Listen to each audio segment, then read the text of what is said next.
What's up, y'all? Let me know if this is coming in clear. What up, Jamil? Bighorn Kev, what's good? What's good? Let me know if this is coming in clear. I'm gonna jump over to Facebook real quick, see if I can get this thing cranking over here. I gotta wait for the whole 10 seconds. All right, I think 10 seconds is up now. It won't jump on Facebook till after it's 10 seconds. I figured that much out. All right, let's see. It's generating. There we go. I can see it now. All right, here we go. Now we're public on Facebook. That's what I'm talking about. Just now. I can close it down. So Kev, he's over there at the airport waiting on privates. That's what I'm talking, man. I have no private clients today. Easy day, man. Easy day. What up, Belliano? What up, King James? Man, Boardnay Z. Yeah, because I wanted to get up this morning and do some work around the house and the property anyways. I got 2 big projects I want to do. So I was like, man, today's the perfect day to get them done. But I was like, you know what? Let me get up first, get this live stream out the way, do about a 2-hour live stream. Then gotta head over to Home Depot, see if I can pick some stuff up, come back and get to working over here. What up, James Reese? What's good? What's good? What up, Sly 2 Raw? My man. But yeah, man, it was a crazy weekend. It was raining in Phoenix. So oddly, not a lot of people were really going out. It was just kind of like one of those, Okay, man, it says she hasn't reached back to me. Okay, cool. Yeah, a lot of people weren't going out. There was a lot of concerts, a lot of games, a lot of different things going on. But it was just one of those weird weekends. Yeah, it was kind of chilly out. Like nobody was really, the money people wasn't out. The normal people who wanted to get out were out. They were, the ones who look for the cheapest rides they can find. So those are not clients we really deal with that often. Uber and Lyft were throwing out crazy surge everywhere. Last night, Uber sent me like an $11 surge. Every trip they gave me was 8 miles till pickup, for like 6-7 miles. Every ride was like $20, $23 with an $11 surge added to it. And I'm like, then it's not really surge. These are all regular rides. So that's how it was all weekend. Surge everywhere. You had to keep declining everything under the sun until they finally decided to send you a short ride, like 3-4 miles. By that time, 20 minutes done passed, and I was like, it just wasn't nothing out there. That was nothing out there. That's tell me I was in Scottsdale sweating bullets all them speed traps. And it's like, you can open your app at any time. The whole map is just blazing. It's a mind game. They're making you think, oh man, it's so red. I need to get out and drive. I got to get out and drive. It's crazy out right now. So you go out to drive and you find out they're paying exactly the same thing. And it's like, okay, app off, back to the house. I think I did maybe one black SUV ride all weekend. All weekend, man. Crazy. Well, Uber sent a text saying we need commercial insurance in order to pick up a customer here in Las Vegas. What? So in Las Vegas, Uber is trying to say you need commercial insurance, your own insurance to pick up a customer, so you're not getting any rides at all? You're saying they're not sending you any rides until you get commercial insurance. That's crazy. Man. Look at Gary said, hey, 2 hours waiting, lit with surge in South Florida right now. Won't give me a premier ride. Oh, they were doing that all day. As long as I had surge on my phone, they wouldn't send me a single ride. The moment I didn't have surge on my phone, just ride after ride was pinging. I think I did maybe 1 Uber ride all weekend and probably 2 Lyft rides all weekend. Everything else was private. Because I'm just trying to see, man, what is going on with these apps. So I turn them on every once in a while to see what's really real. Same trash. It's a mind game going on. I think they're hurting for cash right now. And they're out there trying to see who's going to be desperate enough to take these rides. And they want to make sure you think you're going to lose your surge. You got like $18 surge. People are out here driving 12 hours a day. 12 hours a day just to make $400. We're back to that again. 12 hours a day just to make $400. I'm like, bro, we should be making that in like 4 or 5 hours, 6 hours. Why is it taking us 12 hours? We're spending 3 times the amount of time to make the money we can make now. It used to be twice the amount of time. Now it's up to 3 times the amount of. I'm like, you're kidding me. We got people online for 12 hours right now in Phoenix, online for 12 hours, barely getting over $200-300. I'm like, man, this is crazy. It's and they're throwing out the surge, making you think you're really doing well. Oh man, look at all this surge. I'm doing amazing. Bro, If you can't make that amount of money in 5-6 hours, it shouldn't, especially with Surge. With Surge, thank you, Slot 2 Raw. Appreciate it, brother. I mean, with Surge, it's taking people 12 hours to make $300-$400. When we had Surge doing waste management, we had Surge doing, other events we had in town. If I was online for 10 or 11 hours, I was already at $700-$800 already. $700-$800. I got tons of videos of it. All my videos even show I'm online for 8, 9 hours, 10 hours, $700-$800. And that was in the BMW, not my black truck. Because I didn't really do a lot in my black truck. I had the black truck last year, didn't even have it for waste management. I had it this year for waste management, did a lot of private rides. Still did very well, but more private than anything else. Now, when I had the Beamer, I was doing all just like app rides. I did a couple of private, but I mean, I was making $800-$900 in a day. When it surged out to that degree, you're making $700-$900 in a day. Right now, people are making $300-$400 in a day. Yeah, man. Online for 12 hours with Surge. Yeah, man, I'm doing amazing. I've been online for 12 hours. 12 hours. Look, I made $400, $500. And I'm like, in 12 hours? It's like nobody's doing that no more, man. That's old school mindset. Nobody's trying to do that no more. Oh, yeah, man. It's crazy. It's crazy, man. Like I said, if I can't go out and do 7 hours a day, a normal job, not double time, not overtime, just a normal job. I want to have a normal job. And plus, with us being the business people, we are the business. We should be making the bulk of the money. So for us to be the business, we are the business, and we're getting paid employee rates to where we got to go 12 hours just to make a livable wage. You're not a business owner no more. You're a pigeon now. You're an employee now. So we don't want to do that. That's why I tell folks, you will never see me on the app driving no 12 hours. If I'm on the line for 12 hours, I'm making at least $1,000. If I'm online for 12 hours, I need like $1,000. You can't keep me online for 12 hours and tell me here's $400 or $500. I can do that in a couple hours, 2-3 hours of private rides and not even touch these apps. You know how many people got to get in and out of your car, banging your shit up, tearing you just to make that much? It ain't worth it. Look. Because most of us, we could sell ourselves and get our client base up to where a client can slide us, $150. Do a $150 ride, cool $150 ride. That's better than doing a bunch of $25 rides or $20 rides. You do $150 ride and you go and you relax and you chill. Later you go outside, you do another $150 ride. You go, you relax, you chill.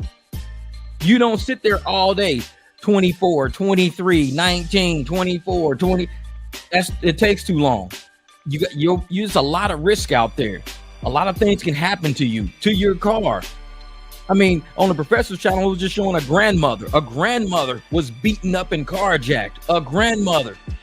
Do you think she'd rather have $400 or would she rather not be carjacked?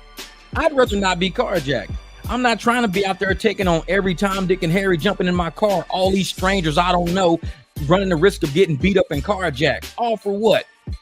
So I can brag that I worked 12 hours today? Well, I worked 12 hours today, bro. That's stupid. I'd rather work 4. Less risk, less people, more safe rides. Don't be out there getting carjacked. I mean, these are grandmothers getting beat up now. Grandmothers getting beat up in their cars. That's why I tell folks, man, get your client base up. Get your client base up. Because if you out there driving around these strangers on the apps and you think that that's how life is going to go, it's only a matter of time. It's only a matter of time before your day is up. Before you sit there letting these people jump in and out your car. And next thing you know, you getting carjacked. Was it all worth it? You lose your car. You're in a hospital for 3 or 4 days with broken bones and everything. Was it worth it? It's probably not. Probably not. So if your life is worth more than a couple of bucks an hour, you got to look at this job in a more stable aspect. You got to start building your own client base. Build people you trust to get in your car behind you, riding behind you. There was another video out. This guy was riding, and this guy actually grabbed his head as he was driving. Grabbed his head. He was driving, and the dude grabbed his head, and the girlfriend was like, no, no, no, no. Telling that to the guy who grabbed the driver's head, like he was trying to snap his neck or something. Like he grabbed his neck and did like this to it or something weird. This is what's going on in rideshare right now. And I'm sitting there like, man, there's no way we should be having to deal with that as business owners. We're business owners.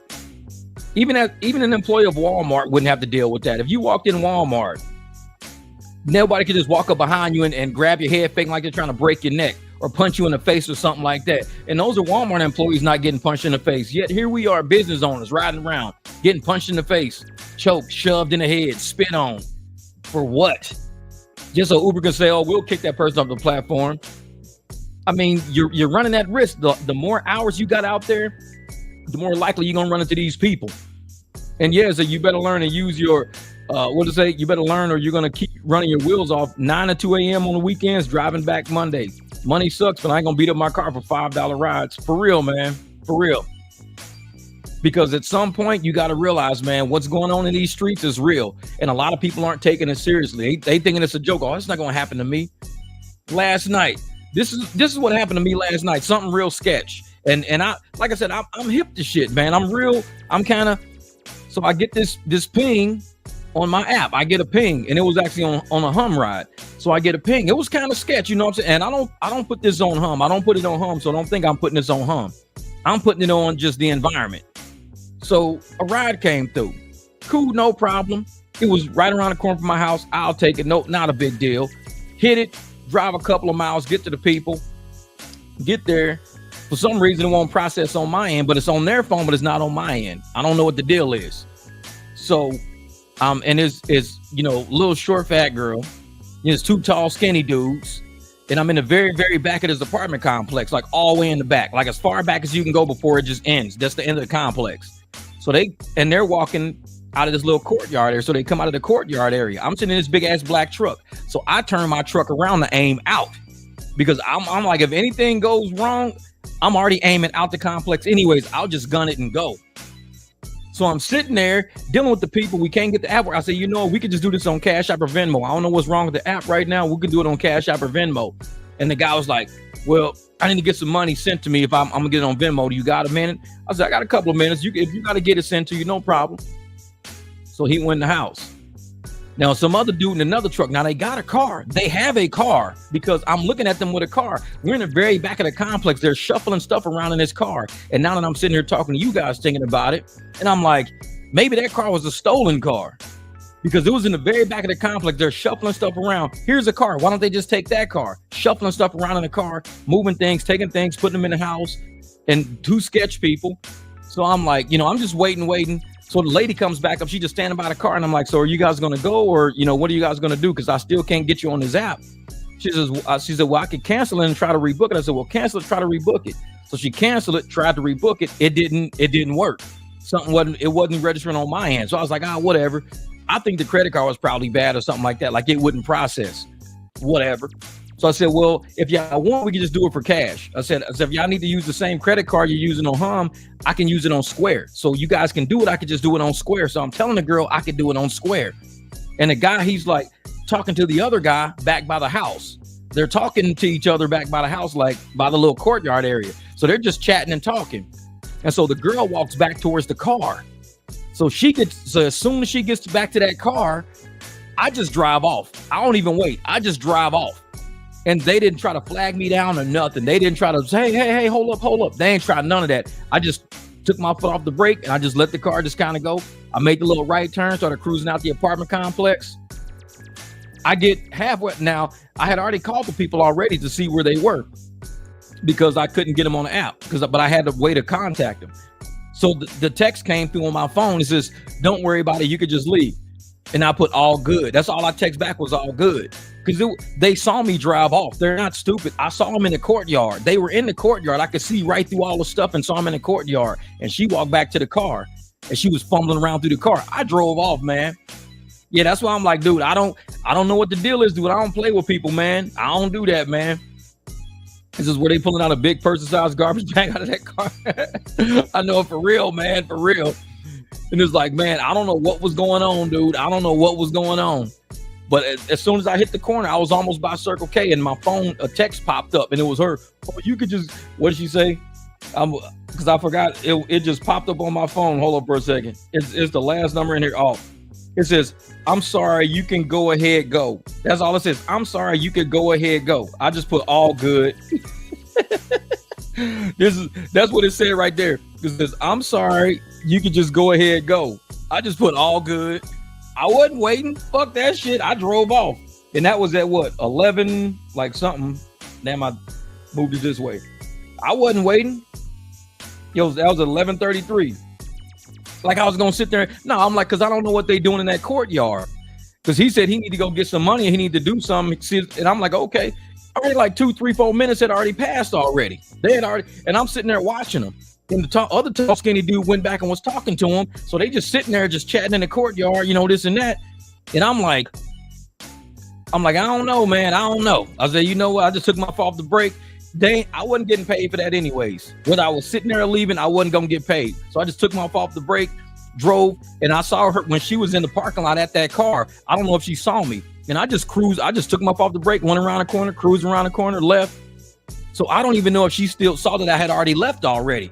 Because she said, you can go ahead and just go. And I just put all good. I was already gone. I had drove already. So I don't even see if she saw me or if the dudes in the courtyard saw me. But I wasn't sitting there no longer. I was like, nah, man, I'm out of here, man. I'm gone. Yeah, it's like, man, I don't know what the deal was. But, you know, when I'm doing my private rides, y'all know this is Arizona. You know what I'm saying? We're a carrying state. When I do my private rides, I'm protecting my clients. But not only am I protecting my clients, I'm protecting myself. So if anything was going to go down, it would have went down right there. Because, I mean, I'm in the very back of the apartments all the way to where there's no you can't go further. To go straight means you got to jump the curb and cut through grass. So it's like I whipped the truck around, and I was aiming out. So all I had to do was take my foot off the brake and I could go forward. I'm not sitting there just waiting on them now. And it was all cars parked there. You couldn't see too far past the courtyard, but I saw where they were because I could see the shape of them where they were in the courtyard. It was dark and everything, but I could see them. It was enough light from like the parking lot lights and everything else. There was no lights where they were.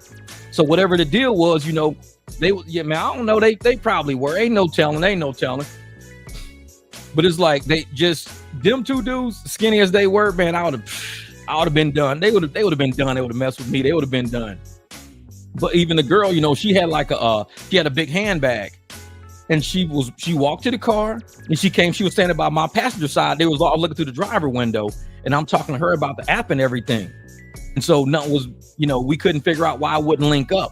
Why it showed that she requested a ride, and I tried, and it wouldn't even put the accept button up under the bottom of it no more. So I'm thinking, is their card just not good? Is the credit card not good? Is it declining or something like that? I don't know. But I left it alone, you know what I'm saying? But that's the kind of shit that's happening on these apps, man. So the longer you in these streets, the more likely stuff like that happens. And I wasn't even in the streets that long. So imagine, you know, people on Uber and Lyft, and Hum is a you know, it's a recent app. So for them to actually have that app, somebody must have told them about it because it's not a highly marketed app. But for Uber and Lyft, it's little sketchy people like that always have these apps, always have them. And it's funny because the girl was the one who requested the ride. The girl requested it, but the guy was saying he had to go get the money put on his card so he could like she didn't have any money. So if she didn't have any money, they didn't want to use the card on Square or nothing like that. I'm like, it just something's not adding up. I'm not used to dealing with people like that. I'm used to dealing with people like, hey, you know, this is going to be, you know, 125. They say, okay, you take Square. Yeah, they give me the Square card. I tap it. The invoice sends to them. It's a flawless transaction. Those are the people I'm used to dealing with. I'm not used to dealing with shady, sketchy shit. Well, let me call somebody to see if I can get some money put on my card. And if it can't, well, what about we just use the card you used to book the ride with? Well, let me see if I can get some money. Okay, well, what's wrong with the card that you booked the ride with? You know what I'm saying? I'm like, I got Square. So it's something shady going on, man. And it was under her name. Everything was under her name, not their name. But they're the ones paying for it. So I was like, you know what? I just took my foot off the brake. As soon as they got to the courtyard and I could see them talking, I was like, you know what? This don't feel right, man. Just foot off the brake and just started driving. It's like, man, I'm gonna finish my night off. I'm not dealing with this shit, man. I'm not. Exactly. And I said, well, that proves Uber filters out these rascals. I don't know, man. Uber, I don't know if they got an Uber or Lyft account. I didn't even ask. Well, can you do it on Uber? Can you do it on Lyft? I didn't even ask. I just knew something to me. It was dark. It didn't feel right. It was, like I said, it was 11:30 at night. This is the middle of the night. I'm in an apartment complex with only one way out. So I'm like, shit, I just took my foot off the brake. I just drove on off. Whatever car they were shuffling through, dealing with, they could take that car. It's like, man, it's like, I'm not dealing with that shit, man. I'm not dealing with that shit. It's like, they could do it. Yeah, the new platform is the Wild Wild West. Well, see, and that's the one good thing that I like about, using the small apps with, like, especially when you use Pax. Pax is pretty much an app where the only people on that app are people that we as drivers put on that app. Most people they don't even know about it. So we're testing it and going through it and everything right now. Thank you, Jose. So most people are going through it. They're just learning and finding out about it. Uber and Lyft and other packs, the apps that are out there, and people are finding out about those apps. Oh, it can get sketch, man. It can get sketch. And that's why I tell folks, man, you got to pay attention to your surroundings, man. Just pay attention to your surroundings. See if, things feel good. The money's not worth it. You won't catch me in these streets 12 hours a day dealing with shit like that. I won't. Usually I only deal with my private clients. I deal with black SUV. I deal with higher paying rides. Because that was only, I think it was it was like 11 or 12 miles, and it was like $27. But it was right in my area. So I didn't mind. I'm like, okay, $27. Nope, not a big deal. It's just right down the street. I'll just take them right down the road, no problem. It's the area I drive all the time. But that was it was a little different, man. It was a little different. That's why I was sitting there like, this money ain't worth it, man. This money ain't worth it. So C. Greg said, then you'll use live streaming. Oh, man. Everybody who I messaged today who's on my mailing list, actually, they knew I was live streaming. I messaged everybody on the 300 list and told them, hey, I'll be live streaming today at 5:30. So if you're not on the 300 list, go to uberjeepaz@gmail.com. You get on my mailing list. So when YouTube don't let you know, I'll let you know. Yeah, exactly. Always trust your gut. Always. And like I said, even if it was all good, cool. It just didn't feel right to me. Something just, when you can't just sit there and do the transaction right there at the car, you got to walk off somewhere and talk to somebody. Like I said, the one dude that was in the car, it was two dudes and one girl. The one dude, the tall, skinny dude was in the car. He never came to my truck. He walked straight from the car to like the little courtyard area. The other dude went to the courtyard area. So I'm thinking, why couldn't they just come talk by the car if they had to work out a deal? I'm like, I don't know, man. Some just didn't fill out. Oh, you missed the email? Oh, yeah, man. Turn that car on dead ends. Turn your car around. It don't make a difference what side they get in. Make sure you're aiming your car out. So if you got to put this thing in drive and punch it. You don't want to be sitting there trying to, 6-point turn just to get out of an alley. No. They can stay where they at. They can chill where they at. You turn the car around, get the car. Even if you see them standing there, don't worry about it. Let them stand there. It's fine. They ain't got to get in immediately. You turn the car around. You get the car aimed out. Then they can come to your car. They don't have to get in the car while you're aimed into the dead end. Just be like, hey, let me whip the car around real quick. I'll pick you guys up in a second. They'll back up and get back on the curb. You ain't got to run up and jump in now. I ain't going to, I'm just turning the car around. Let me get it turned around. And even when I'm picking up people, sometimes I'll do a U-turn, like on a little side street. I'll U-turn and come back, and they'll be standing there the whole time. They'll be like, hey, like I'm finna forget them and shit. I'll give them the peace sign, like, motherfucker, I see you. He's like, I just don't pick up people aiming into a dead end. Let me whip this thing around. So if some shit go down, you already in the car, and I just punch it and I'm going. I'm not gonna have to go in the dead end and come back out of it. It's too much. I was like, man, ain't no telling what was going on, man. But like I said, I'm one of those people like, nah. It's like, I don't do that, man. I don't do that. Says the left driver left with a big bill, unable to work after unknowingly becoming getaway for wanted fugitive. Sounds like a drug deal trying to go down. Yeah. So I don't know what they were doing, but this is the kind of things that we deal with as drivers out there in the real world. And when you out there for 12 hours a day, you deal with this a lot. And this was one of the first rides I did last night. This was just getting started because I usually drive at night. So I didn't drive all day. So I'm gonna go out and just drive through the night or whatever, through the concerts and everything. And nights like that, unless you have mainly private clients, you're not gonna make a whole lot because you're only driving maybe 3-4 hours. You might leave with like $250 in like 3-4 hours. You get $250. You're good. If you drive for 8 hours, you might make $500. There is no such thing as 12 hours in my world. There is no 12 hours sitting in the seat. There's too much life going on for me to be sitting in the seat for 12 hours a night, every damn night, just to be like, yeah, I made $400. If it takes you 12 hours to make $400 and this is the business you're in, this is the industry you're in, you might want to consider a new industry because there's no way 12 hours of work to make $400 or $500 is right, especially when you're depreciating the hell out of your car, blazing through fuel, all the risk involved. I mean, the amount of miles you're just putting on your car is wear and tear.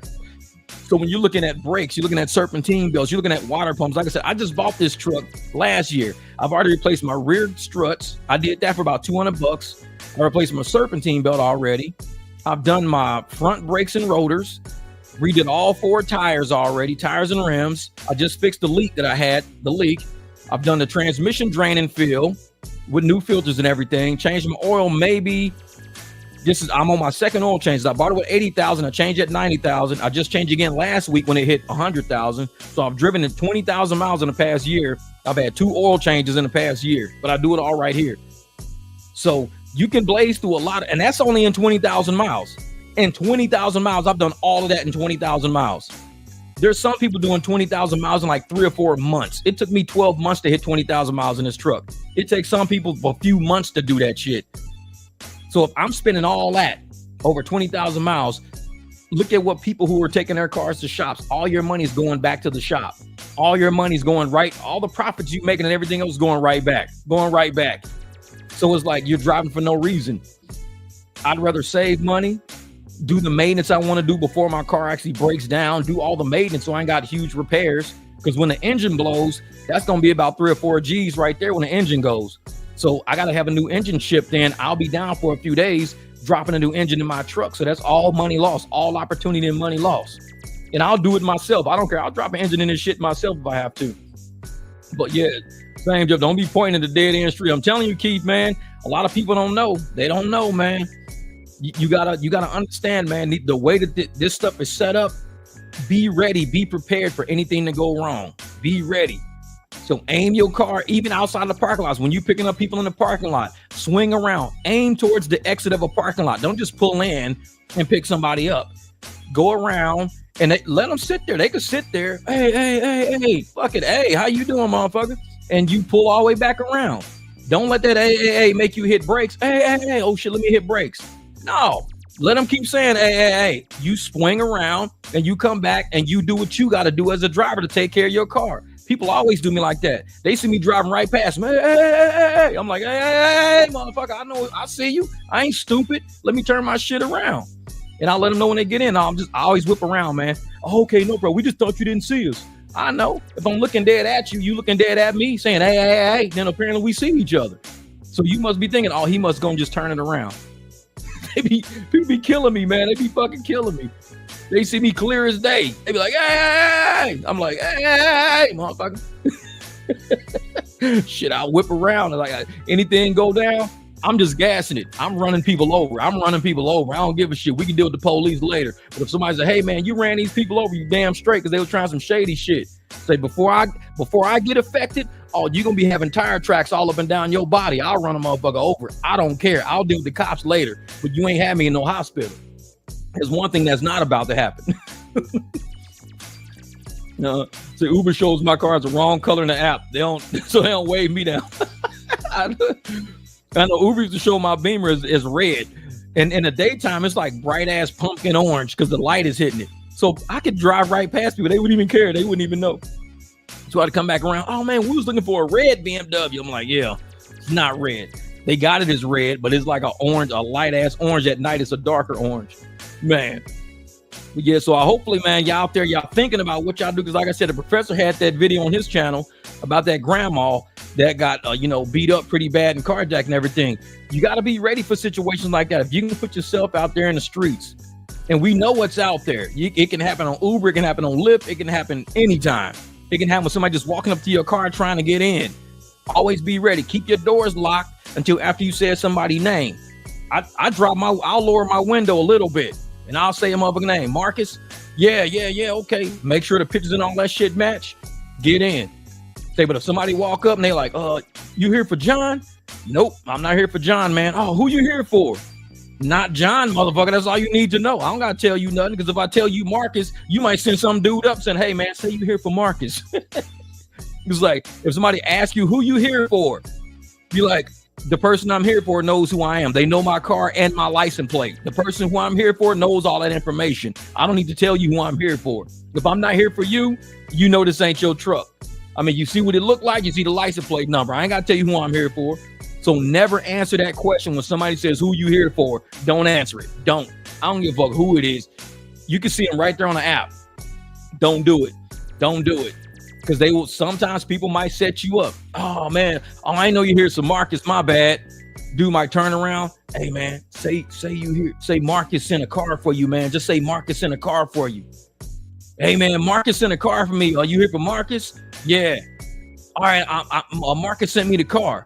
So you get in the car, and next thing you know, yeah, Marcus staying in the building. He just sent the car for me though. He's still in the party. He ain't leaving the party yet. So he said, this ride is for me. Next thing you driving off with some dude in the back seat you don't even know. Oh yeah, motherfucker, pull over. Like what? Motherfuckers don't even know Marcus, but they just knew you said you was here for Marcus, and Marcus was probably still up in the party. So they got in just carjack your ass. Never say who you there for. Never. The person who you there for, the app should already say the car you in and your license plate number. You check that shit. Check it. If this ain't the right car for you, license plate don't match, you don't know the name, nope. This ain't for you then, because you should be like, wait a minute, okay, black expedition, license plate number, blah blah. Walk up, hey, you here for Tony, right?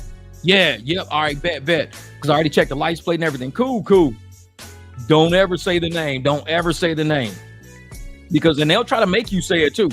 Well, I'm not getting in unless you say the name. And fuck you. Cancel. Drive off. This is for our protection and our security. I don't care if Uber and Lyft says some shit. Drive off. Just drive off. And then I forgot it was some Lyft the other day. So Lyft got me the other day, and I sent Lyft a long ass message about this. So I go pick these people up, and I get what, $57 for this ride. So I get, let me go through here real quick. Where is this shit at? Is that it? Yeah, 57. So I get $57 for this ride. It was 18 miles. So this is what happens. So I was at this spot. I got $57 for this ride. 57. Now it said the ride accepted was at 222. I accepted the ride at 222. Then it says ride switched. So the ride was accepted at 222. Then it says ride switched at 222. The exact same time I accepted it was the exact same time they switched it. This is what I think Lyft did, and I sent Lyft a message about this shit. So I picked the passenger up at 228. 6 minutes later, it was only a 0.4 of a mile away. So it only took me, because I had to go through traffic, 0.4 of a mile. We drove for 25 minutes, 18 miles. I got $57. I'm thinking that this person probably, paid for an Excel, and they switched from an Excel to an Excel because I was closer. This person, now I had my app on all because I was trying to get the search added to a black SUV ride. So I had it on all. They gave me it was a $35 surge. 170% bonus is what I got. 170% bonus. So I got 35. The base earnings on that ride was $21. This was at a concert. 21. Now I didn't see none of this shit till it was over. $21. This person for this ride paid $108 for this ride. Lyft got $50 for it because they got $9.45 in external fees for insurance, and they took $41 as the adjustment.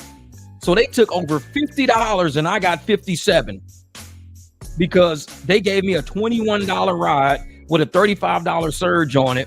They switched the ride because I think the person paid for black, and I even messaged Lyft. I said, I think this person paid for black SUV. I said, because it was 6 people. This wasn't an Excel. Excel takes 5.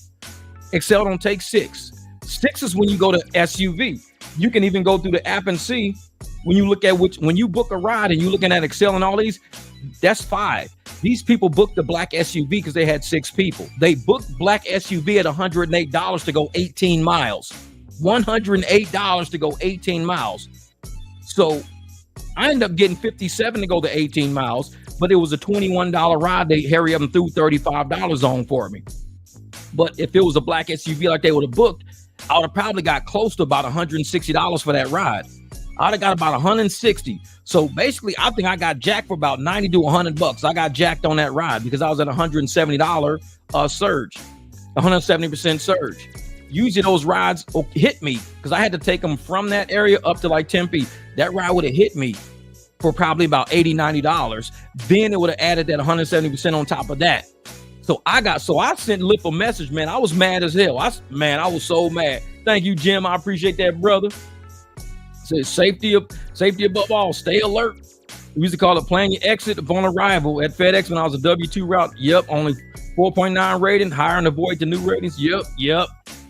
That's what it is, man. That's what it is. It says, yo, Jeff, all weekend in Minnesota, all my black SUV Lyft was taking losses. Something is up. Oh, yeah, because I think the people booked the black SUV. They booked the black SUV ride at $108. They did not book no Excel. They booked and they had 6 passengers. As soon as they got in, when they were getting in, I almost said, you know what, you guys got 6. I'm going to move you guys to black SUV. I almost said that. It was so much traffic, though. It was crazy traffic. I said, you know what? I'll do it. I'll talk to them when I get up there. Drove them all the way up there. Got up there. I'm thinking Lyft's going to make an adjustment. They're going to tip me out. Somehow I'm going to end up getting $100 for this ride. Something's going to work out. Nope. As soon as I get up there, $57 on the screen. And it's still $57 on the screen. So I sent Lyft a message like the next morning. I said, the people who they ordered a black SUV and you guys sold it to me as an Excel. I know that because they had 6 riders. And I told Lyft, this is what I even said to Lyft. Because this right here lets you know, man, Lyft be on some shit. Hold up for a second. Let me go back and find this message. I'm gonna let you know how Lyft be doing shit. Let me see if I here's support chat history. Bam. Okay. There we go. So I told them, I said, they paid, I said, this rate paid at an Excel rate, not a black SUV rate for the number of passengers I had. Then I said, so if a large group comes to my truck and they exceed the number of passengers for that tier, should I cancel the ride immediately? They text back, yes. I said, I asked because they do this at concerts a lot and they pay the drivers less. If they try again tonight, I will cancel until the correct pay for the tier shows up. Group of 6 are black SUV, not Excel. And I told chat that. I said, it's black SUV, not Excel. I said, so I will cancel and tell the rider while I'm canceling. Lyft usually sends me a message saying that I will be suspended for canceling too often, but rules are rules. If they pay for 6, I'll take 6, but the rates are not for 6 with Lyft Excel. Just making sure my account has documentation showing I'll let you know as a contractor that I may be canceling tonight. Same concert, but I'm not taking more than 5 unless the pay is black SUV. I completely understand that you're concerned regarding your ride. It's like, whatever. Bullshit. That's what it was. Bullshit. So I told Lyft right to their face, I said, man, I'm canceling. Thank you. Mind your credit. Appreciate that. I always crack my car window to pull up, ask them, what's the name? A lot of females like to order rides for their boyfriends. Yeah, exactly. You got to ask them, what's your name? Don't tell them a name. Ask them, what's your name? Because if they want to know what kind of, if you're the right driver, or what's your name? I'll tell you what, look at this car make and model and go look at my license plate. I'm sitting right here. You tell me if this is the right car or not. You don't got to play games with these people. Do not play games with these people because there's some scam artists out there that are relying on drivers being too trusting. They walk up, hey, who you here to pick up? What's the name? What's the name? I'm like, do you know who's here to pick you up? If they say, oh yeah, Jeff is here to pick me up in a black Expedition, license plate number, then I'm that guy. But don't sit up here and come running and say, hey man, who you here to pick up? Because if I say a name and somebody overhear the name I say, how do I not know the group behind you gonna walk up? Hey man, we're here for Shelly. Shelly sent us a ride, man. You say you're here for Shelly. Shelly sent us a ride. I'm like, oh yeah, cool, yeah, Shelly, yeah, Shelly, she sent us a ride, man. She actually in the building, but she told us that the ride was for us. All right, they get in. Next thing you know, hey man, can you change the destination? Can we tell you to go somewhere else? Oh, getting carjacked or anything. Don't ever say a name out loud. Let them know if you're in the right. Check to see if you're in the right car. You check because this is the car sitting right in front of you. License plates on the car. If this is not your car, then I'm not here for you. Yeah. See, I asked where we heading tonight. It had better match what Uber is saying. Exactly. Oh, that's happened before. Where we heading? And this is the thing. Always, I'm glad you said it, Armand. Always ask the person 100% of the time, even if it is your person, always state the destination. It's just like the old trolley car systems. When somebody gets in a car, you're like, first stop, Dayton, say something. Because when people get in my car and I tell them where we're going, I'm like, okay, so we're going up like 50, up to 51 to 27. They be like, what did I put in there? You put this address. Oh, because this is what happens. When people are booking rides, it auto-fills. It'll auto-fill the section. It'll auto-fill it, and the person will just click whatever's at the top, thinking is what they are looking at. They're going too fast. So they'll click what's at the top, and it'll give them a rate and everything. It'll give you a rate and a ride. Then you come to find out that's not where they're going. So now your rate went from like $32 all the way down to $18 because they're not going that far because it gave the wrong location. It's happened to me, I don't know how many times. I did a video about that one time. This was like 2 years ago when I still had the Beamer. I was picking up these girls going to Champs. I picked them up in Tempe. We were going to Champs. We're driving towards Arizona Mills Mall. I put this on video, and the girls was like, where you going? I said, Champs. This is the address. She said, oh, shit, it put Champs the sports store. We're going to Champs Sports, the bar down in Gilbert. So I had to cancel the ride, and we just did it for a cash ride because we're sitting here in front of Arizona Mills Mall. The girls are looking at me like, why are we going to the mall? Because you put Champs. They put Champs Sports, the store where the shoes are sold, not Champs Sports, the bar. So it's always check with your people ahead of time. That was one time I didn't check ahead, and I just started driving. And if I would have said, so you guys are going to the mall, Champs, we would have figured it out right there in front of the house. Instead, we get all the way to the damn Arizona Mills Mall, and these girls is like, that's not where we going. So luckily they let me cancel the ride and they cashed me out, because otherwise I wasn't about to drive all the way over there and let Lyft give me $3 or $4 more. Wasn't gonna happen. So yeah, make sure when somebody gets in your car, you state where you're going before you even start driving. And 9 times out of 10 is going to be exactly where they say. But it's that 1 or 2 times they be like, wait a minute, where are we going? Because just like last week when I picked up the guy in the truck, it was a black SUV ride, and I took him to the DoubleTree. I picked him up at one DoubleTree, was taking him to the other DoubleTree. Now, had I talked to him before we got to the other DoubleTree, he would have told me, and we would have shortcutted all of that. Because I picked him up. He says, yeah, this is the wrong hotel. I said, okay, well, I'll just take it to the next. He says, yeah, I'll put the address in for the next one. I should have asked him, is it this one here? Because we got there, and as soon as we drove up, he was like, this don't look like it's it. I was at one that was like a downtown area, like tall buildings and everything like that. So I had to go all the way downtown. And I had to do that presidential ride with Luke and with Jamil. And I'm sitting all the way downtown with this guy in my truck. I'm like, man, this is crazy. I should not even be down here. I'm way off base right now. That's why you got to always ask people, is this the right place? Are we going to the right place? Because it will have you way out in the middle of nowhere, and now you got to backtrack. And if people ain't got money to pay you like that, you did all of that for nothing. Yeah. Oh, yeah. Imagine the billions they're making scamming people out paying for different ride types. Oh, I know, Greg. I know. Because them people, I swear, they pay for black SUV. There's no way they had 6 people pay for XL at $108 for that rate. An XL rate was not $108. I even did an XL rate from where I was back to the spot, and it was something like $50. That was it, like $50. I was like, what? $50? And they got charged $108. I was like, man. And they ended up giving me, like I said, 57, and they took 50 something out of it.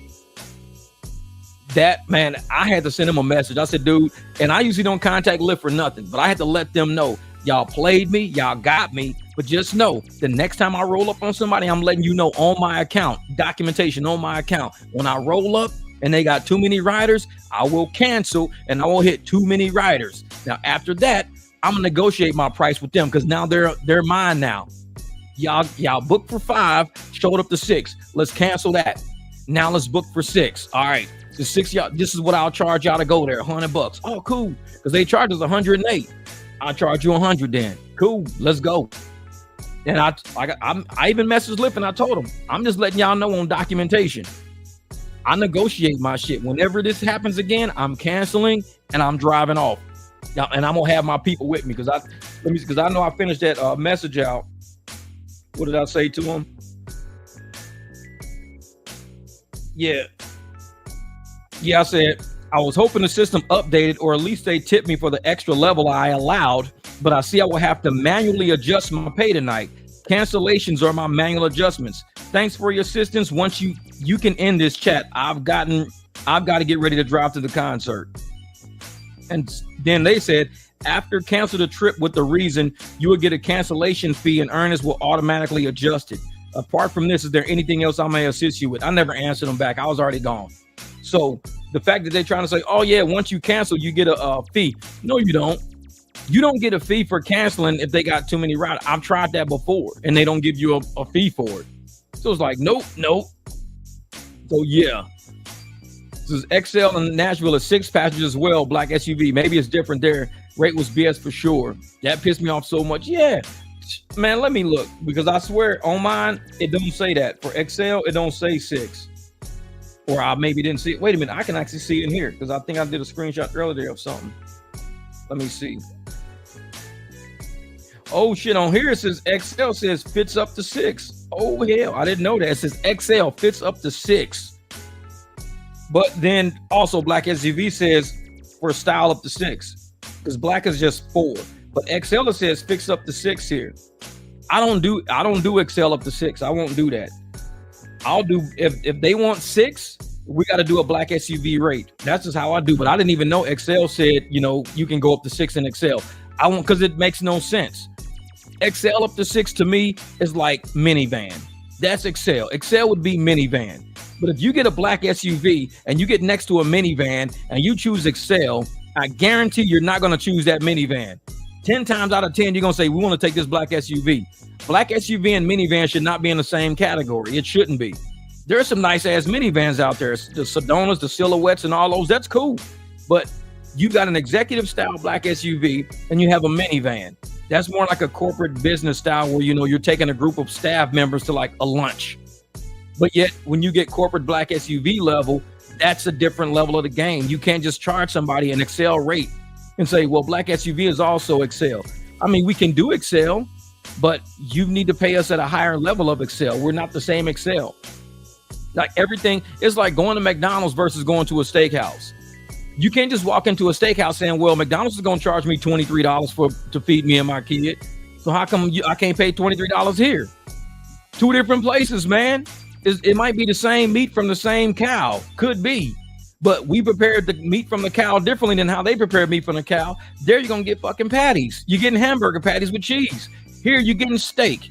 We're preparing steak here. It's going to be about $110 a plate. There you're going to get some $6 hamburgers. Way different preparation of the same cow. Just like on Uber. Different preparation. You might be on the same app, but there's different vehicles. You can't price all vehicles across the board the same because they're all not the same. If that was the case, every car will cost the same amount of money. You just walk into a dealership. I got $5,000. Okay, well, you can have this Lambo or you can have this Toyota. Well, shit, I'm going to take the Lambo for $5,000. Why? Because you value that more. Just naturally, you're going to value that more. You're going to appreciate that more than just a Toyota. So when you start pricing these XL rides, you can't say, well, XL black SUV is the same as XL minivan. No, because you're going to appreciate something different. Other night when we was doing that whole ride up there at the airport and we was doing the Scottsdale Airport setup, the big event for PAX, people were getting in the car. Oh man, this is nice. This is our rich people ride right here. They were happy as hell in the car. They was like, man, all these people was jumping in and out of the cars. They was like, man, this is nice. This is clean. Oh man, you got a car? Can we book you like privately? This is nice. It's a different appeal. It's a totally different appeal. Like I said, ain't nothing wrong. I got a Jeep. I got a Escalade. I got a Beamer. I got all different cars, so I got all different vibes. I'm the same guy, just driving different vibes. So I know how the vibe is from when I drive the Beamer versus how I drive the SUV versus how I drive the Jeep. I know the vibes are all different because I drive them all, and I see the reactions to each one. Took a dude yesterday, picked him and his family up. It's him, his wife, 3 kids. And it was a XL with a surge on it. So it was a really high-paying ride. I grabbed it, driving him across town. The whole time, dude was like, man, what is this? This is an Expedition? Man, we need this right here, man. This thing is big inside, man. This thing is nice, man. This thing, and you use this for rideshare? Man, I wouldn't use it for rideshare, man. This truck is way too nice for that. But I normally don't take I take upper level rides. I take black and black SUV. I don't just do regular rides. But I was headed that way anyway. I grabbed a surge in Mesa and I was headed back towards my house. So I just brought him back towards my house. It was easy. But that's the kind of stuff that people do, man. It's like a lot of people know the vibe of some of these cars. Now, if I would have picked them up in a Beamer, they would have been scrunched in there. They would have been all little. They'd have been like, man, this car is tight as hell to be a little ass fucking. You got this car on rideshare. This car is way too little for rideshare. That's what they would have said. The vibe is way different. It was like, man, that's the Uber rug pull. Oh yeah. And that's why Comfort is BS too. They charge like $2 more, give us 80 cents more for the ride, but it's got to be a newer, larger car. Yeah, that Comfort, I don't know, man. And this is why I think Uber should just do away. And that's why I'm glad, when we do stuff on PAX, we actually look at the cars, we inspect the cars and make sure we know which cars are on the app, period. Because there's some basic Uber cars that shouldn't even be able to do Uber. They be missing like 3 hubcaps. They got, 3 black rims and one of them still got the hubcap left on it. The bumper be taped to the tail light so the tail light can not fall out and shit like that. And these are the regular Uber X cars. And they say, if you want something nice, just give us $2 more. And of course they're going to pay $2 more to get away from the car with the tape all over it. They'll pay $2, $3 more. But how much are we paying in maintenance and car note and insurance to maintain a car that's really nice? Way more than just basically $2 more from that shit that just rolled up.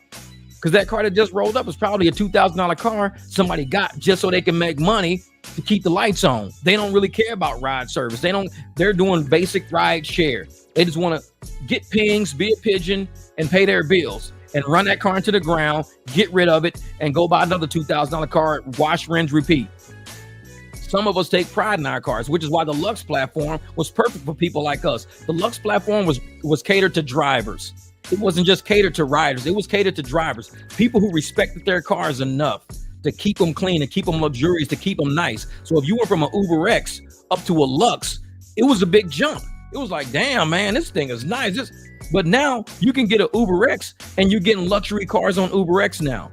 So a bunch of luxury cars, they're only doing private rides. They're not like, man, I'm not doing Uber X rates. Like my Beamer, that's my car. I bought that car for rideshare. That's my car now. Because I'd be damned I put that shit on the platform. They got that car on a basic platform. That car is like the most high-tech car I've ever had. Sick car on the inside.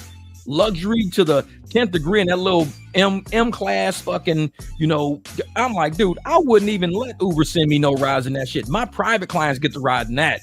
And when they like, dude, this car is nice, man. You should pick me up in this more. Oh, my son's going to love this car, man. They be saying that shit. You think I'm going to put that on Uber? Nope. I wouldn't give them the time of day. Let them go send out them cars with the tape sticking to the bumpers and shit like that. You don't get that car for the same price. But that's what they did. They hey, you want an Uber X? You want to take this beat up ass Monte Carlo?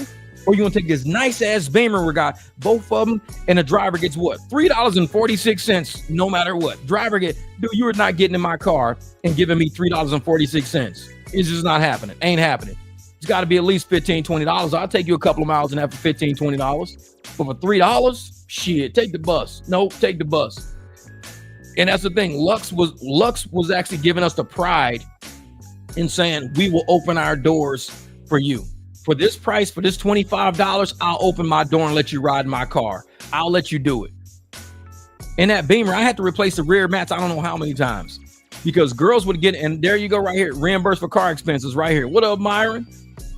Yeah, because girls would get in my car after clubbing all night. Now, anybody who's seen my Beamer knows my seats, my floors, I got leather floors. It's got the nice leather pad and the big M stitching in the middle and everything. It's a really upgraded car. Everything's like super nice.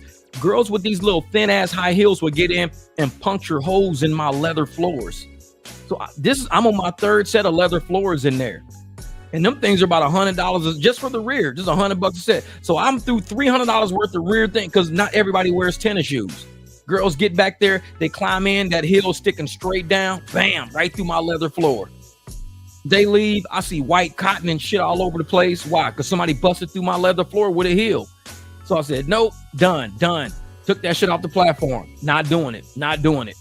Because I'm not going to be making $3, $6, $7. Then I go spend $100 to replace my floors, or the next person get in going, man, this car is ragged. This motherfucker, the floors is all ripping up and everything. Yeah, because the motherfucker's like, y'all, that's why my floors are all ripping up.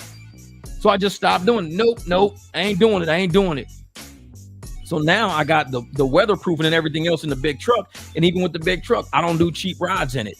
because I spend too much money, maintaining it, the wheels, the interior, the exterior. I'm about to do a whole ceramic coat on it. I ordered all the ceramic coat shit. I'm gonna do it myself right in the driveway.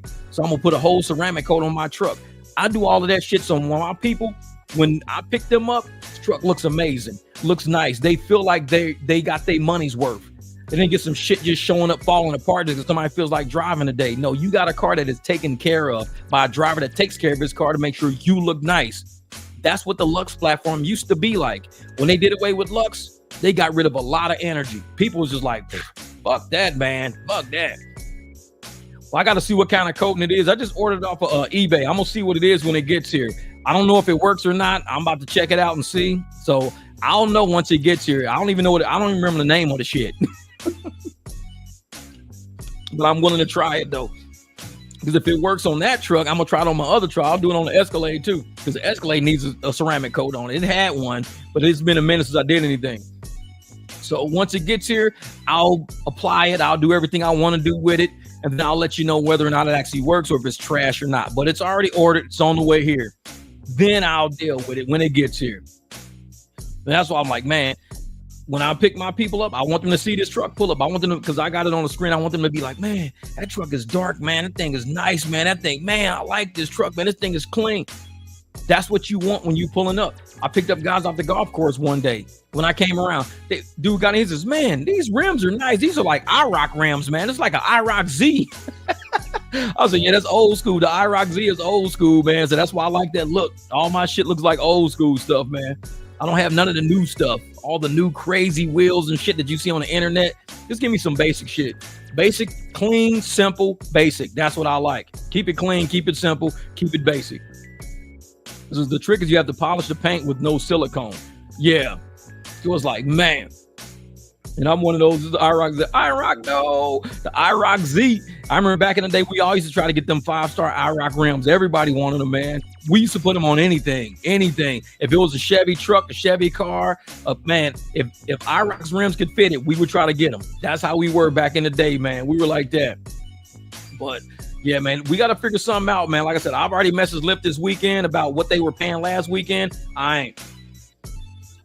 So I did my SUV. I emailed some good videos on it. Cool. I'll look at them when I got some time. So that's why I have to do private conversions. This is a $40,000 car. Apps $317. Man, go pick up these faux stank ass humans. Doubt it. Exactly. Oh, and then, so this is what's funny. So I had to cancel a ride the other day. This is funny. So I'm cruising up and I see this girl and this guy standing between these cars. I'm pulling into this apartment complex. Now it was a black ride.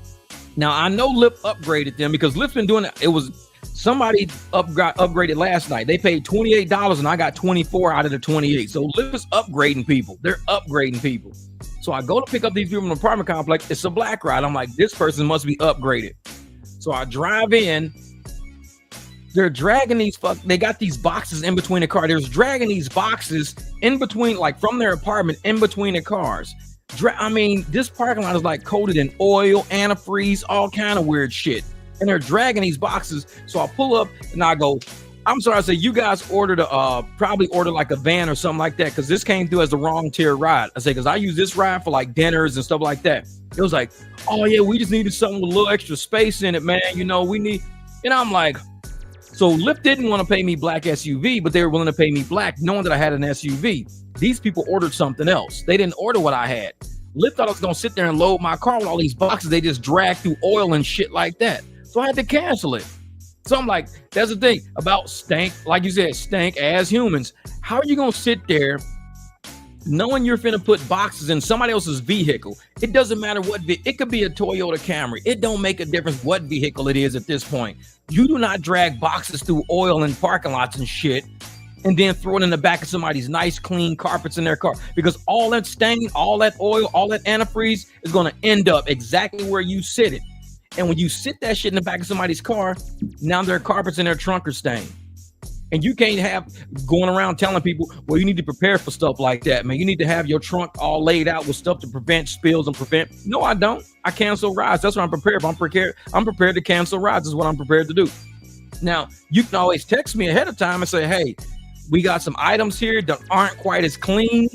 They've been like through dirt and stuff like that. Is it okay if we can put this in your car? That's what you need to be prepared to do. As a courtesy, you let people know, I have some dirty shit and I'm going to try to put this in your car. Is that okay with you? That's what you need to be prepared to do. Don't think because you got the Lyft app or the Uber app, you can just throw whatever you want to throw on my car and I got to deal with it. Now I got oil stains all in my car, antifreeze cooling on my carpets. Now I got to clean it up with the little cheap ass fare that I just got paid. No. Don't have to do that. People got to be more courteous, man. More courteous. You don't, one time somebody got in my Jeep with muddy shoes. I sent a clean request in a Lyft because I'm like, this is a trip. People got in mud all over their shoes and shit all over my Jeep. And I did a video on it and everything. I don't like that. Don't do me like that. At least have courtesy to know this is somebody's private vehicle. This is not public transportation. It's a private vehicle that somebody probably cares about. You don't care about it. All you care about is the fact that you got an app. That's all you care about.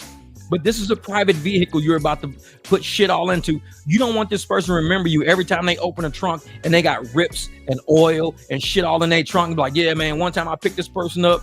My trunk was perfect before I picked that person up. Now look at my trunk, man. I got to go replace all this lining and they're going to charge me $325 to replace all this lining. No. You don't want to be that person. Don't do somebody shit like that. Don't do that, man. Be at least, like I said, alert people. Heads up. And we still in, I know we in 2025, but we still in a day and age where you need to have a friend. Like I said, if one of my friends called me, like you said, bag of concrete right here. If you say, hey, Jeff, I'm at Home Depot right now, man, we got 2 bags of concrete. That's my alert to come park my Expedition and pick up this Escalade that I use to haul shit with, and I'll come to Home Depot in that. I'm your friend. You let me know you got concrete. I'm dropping off my nice car and I'm picking up the car that I usually do work in. It lets me know that. But if you're gonna think that somebody just gonna show up in a nice ass car that they take care of and like, okay, you think they're gonna throw shit in my car because you got an app on your phone? No, you need to call one of your friends that got a car you can beat up, because this car you can't beat it up. I gotta use it for work. There's things I gotta do. So if you sit there and beat my car up, I got to go pick up the next people. I'm going to get flack for having a dirty, nasty ass car because I let somebody beat my car up. And people, oh, well, why don't you just go clean it after that?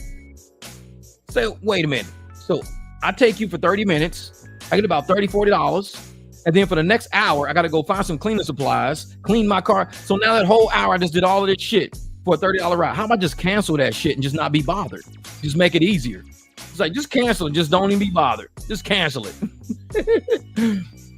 No, you said you're gonna go hard on live streams this week. You weren't lying, man. I'm in it, Porfino. I'm in it, brother. I'm in it. Like I said, some great content, brother. Very true. Same with the girls Saturday night with the fucking glitter. Oh yeah, the glitter girls, man. I had that. Like I said, we did the concert rides and everything. Everybody knows at the concerts, the girls like to wear glitter lotion. They love glitter lotion. So I had to clean out not only glitter lotion, but hay, because there were grass out there and people were sitting in grass. So I didn't see grass on nobody. I just know when they got out, I had grass in my back seat. So now I got glitter and grass in my back seat. No tip, still no tip. Glitter and grass, no tip. And they put it as an Excel, not as a black SUV. Oh, I was hot that night. I was hot, man. I was hot. I was like, man. See, I had some of the dog shit from a passenger on my floor mats the other night. That's messed up. I'd have been pissed. And people would do that, man. They will put some shit on in your car and not even care, because they think because they have an app on their phone, it allows them to tear somebody else's shit up. It's like, I feel bad even when I go to somebody's house or I do anything, and if I get like, let's say I stepped in some water, I would ask, hey man, you got a towel? You got something else I can get this water up? I just walked in here, some water in the floor, because I'm like that. Because I'm thinking this floor wasn't wet when I walked in here, and it's from my shoes. I know it's from my shoes. So do me a favor, get me a towel, give me something, let me get this water up. If they say, oh man, don't worry about it, that's one thing. But I'm not gonna not say something, and they look like this motherfucker tracked all this water through my house, drinking up my juice, looking at my TV, done tracked all this water all through, then gonna just leave. I ain't say nothing, just leave.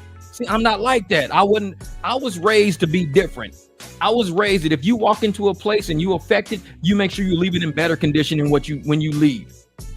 If I walk in and I got dirt prints all through your house, hey, you got a dust mop? You got some? I'm gonna get these prints up real quick before I leave or whatever. I was right in the closet right there. Cool, no problem. I'll get that shit up because I brought that in here. I was raised like that. I brought that in here. Now there's other people, they'll tear your car up, tear your house up, and they'll leave like you owe it to them so they can trash your shit. You owe it to them. Well, I have an app on my phone. This app allows me to trash your shit. Clean it up. No, I'm your driver. I'm here to drive. That's something totally different. People get in and out of my car. They leave whole damn bottles of shit all over the place. Half water bottles. The other day I found some brown lipstick in my backseat. A big ass long thing of brown lipstick in the backseat. I throw all that shit in the trash. I don't even try to find out whose it was. It don't make a difference. If it was important, you wouldn't have lost it. I throw all that shit in the trash. Oh man, I got a gold hair clamp thing. It's like a hair clamp and it's gold and this motherfucker's metal. Threw that shit in the trash. I guarantee somebody gonna be like, man, I lost my metal gold clip. Man, that thing was expensive. That shit's in the trash right now. Trash. Because you gotta check shit. When you get out of somebody's car, turn around, look in the seat, look here, look there, make sure anything you didn't see in there when you got in there, you need to take out. Oh man, my water bottle. Oh shit, my Truly can. Truly cans. Oh, my Truly can. Oh man, my cup. Oh man, my lipstick is right here. Oh, my hair clip is here. Oh, I left it. Anything that wasn't there when you got in, you need to take it with you. Just takes 2 seconds. Turn around. It ain't that hard. Turn around. Look back in the car. Be like, make sure I didn't leave anything in here. Hair scrunchies, water bottles half drank. Just look around. Make sure you didn't leave something. Like, oh shit, everything's cool. Because one time I'm picking up my private clients and I had a group before them. Everybody sitting all the seats all the way to the back.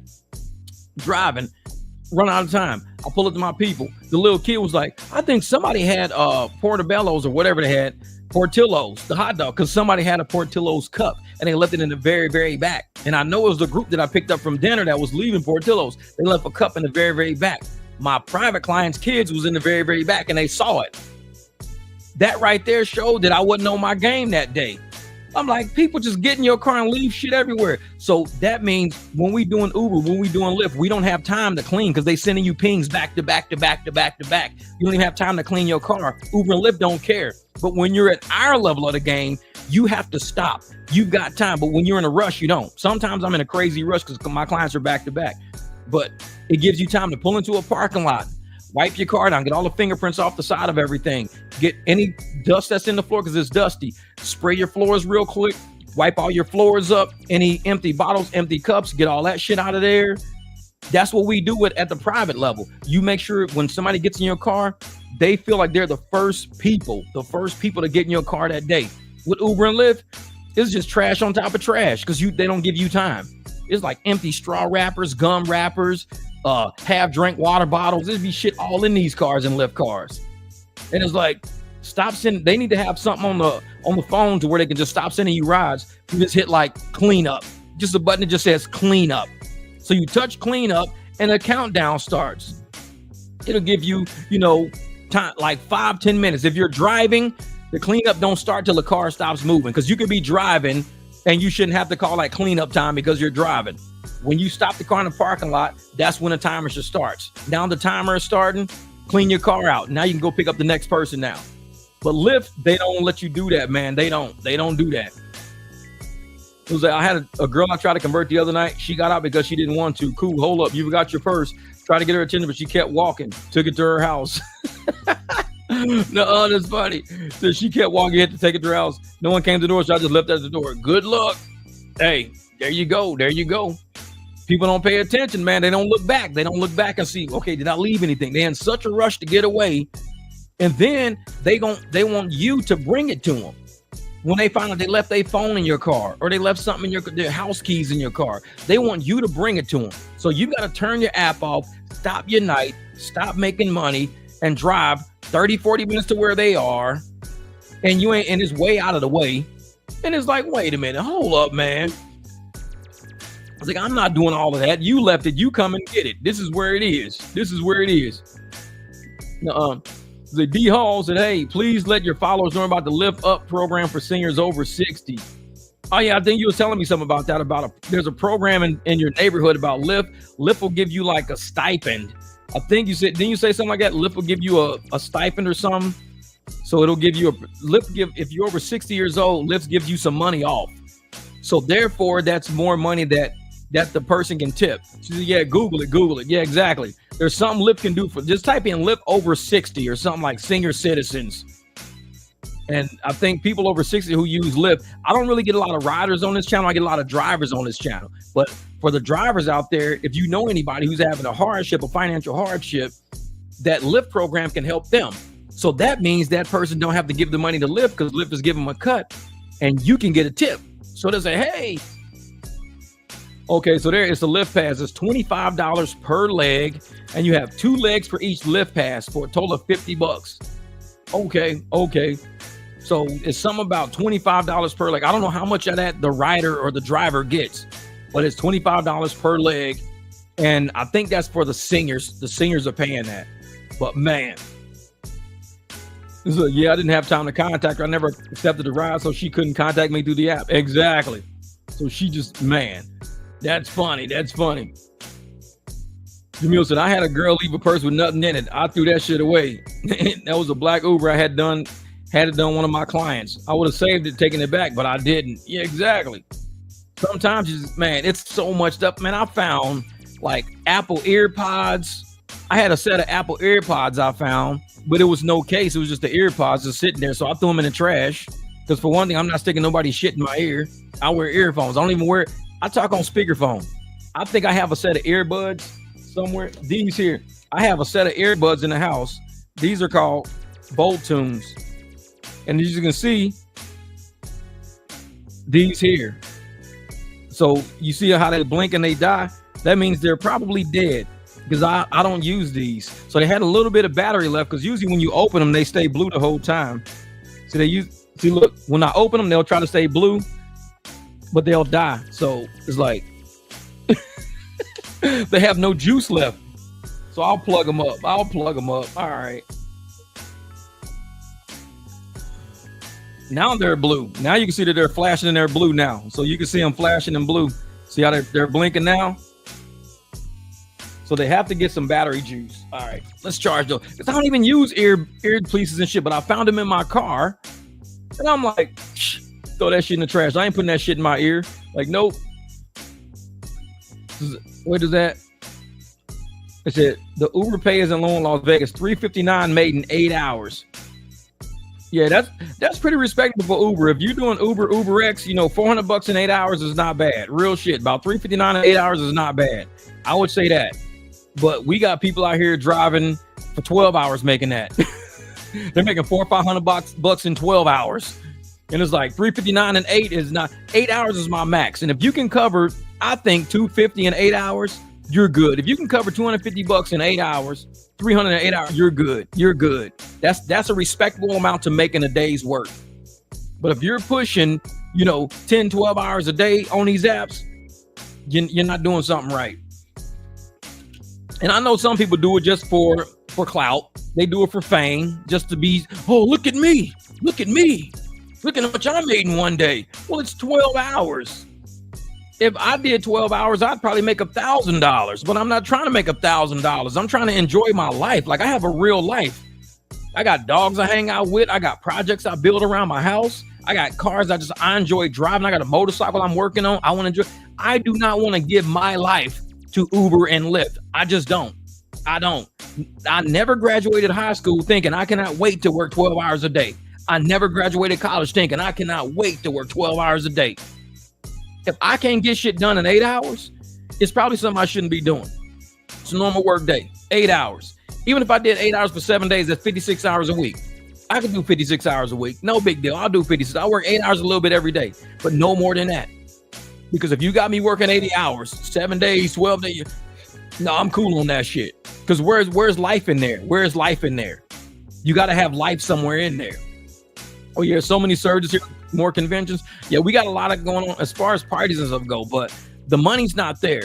And I'm not gonna dip all the way down to Uber X and start driving for $1.50 a mile. Not in my truck, because I know what my truck is worth. I know what it's worth. Like I said, I can drive. My clients, I drove 7.8 miles. 7.8 got $100. Y'all drove like 9.5, got $100. That's what my truck gets. I make $100 in 7 miles. That's what my truck gets. So that means that I can't take less, because my clients that are paying me $100 for 7 miles means what? This is Jeff. You're ripping me off. You're driving people around for $1, $2 a mile, but you're doing me, 7 miles and $100. And they're nice. They give me that because they're nice. I don't ask for that. They give me that because they're nice. So I don't want to, disrespect their kindness and disrespect their niceness by doing all these pigeon rides, but yet I'm allowing them to pay me very well. No, my truck stays parked. It don't have a lot of miles on it. It's like I got 100,000. This is a 2019. I got like 101,000 miles on it or something like that. Then I got my 2019. I got 112,000 miles on that one. My 11, 258,000. My 5, 224. So I can drive some miles. But with my work vehicles, they don't move. My private clients, they cover that. They make sure that these cars are not dented, banged up. They don't smell like shit. Lady got in the other night. She was like, man, your car smells amazing in here. I could just sleep in here. This car, because I take care of it. Nobody rides in my truck. I clean all my seats. I run my air, my seats have air. I run all the air through the seats. I spray air into all my filters. So I got cabin filters full of air refreshers, everything. When you get in my truck, it's like you're in a hotel lobby. It don't smell like the inside of a truck. Got leather cleaner, got everything all nice in there. And it's like, I'm not one of those people that's going to just let my seats, be beat up. My car be beat up. But then I ask somebody for top dollar for a beat up car. Don't let Uber and Lyft beat your car up, man. Don't do it, man. Oh, thank you, Franklin. I appreciate that, brother. This is my first time on your live stream, bro. Talking about some important real shit on here. Thank you, sir.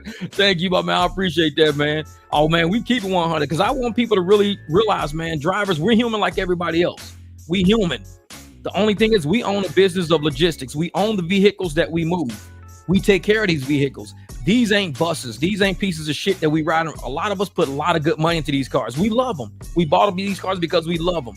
But we want to share that love with the community too. We want to take care of the community. We want to share what we enjoy. Driving a car. I talk engines with a lot of people. I talk transmissions with people. Talk about manuals. I talk about, mods.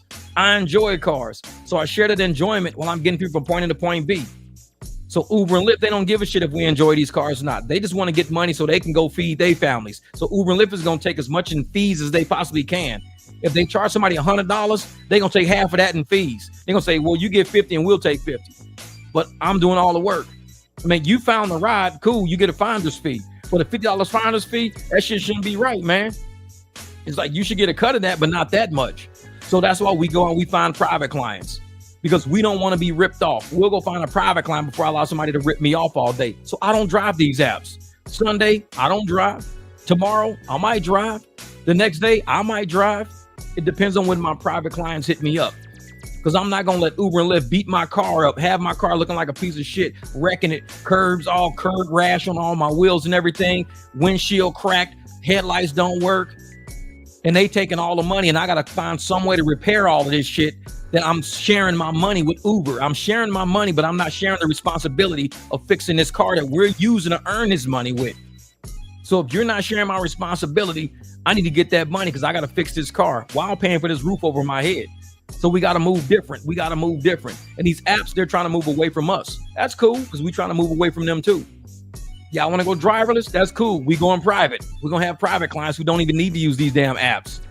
If I can't make it to my client, guess what? I got somebody on my team that can. And that's how we got to start moving forward, man. We don't need to sit here and play games with these apps like we owe them something because they have a platform. We got the cars. We got the car keys. Platform don't make no money without a set of wheels. We got the wheels. I could roll up, talk to a client, get paid exactly what they was paying the app straight in my hand. They don't even need no app. I'm going to get them from point A to point B with no app involved. So these apps need to realize the power that we got. Drivers need to realize the power that we got. The moment we realize how powerful we are in this whole chain of logistics, that's when we can stand up.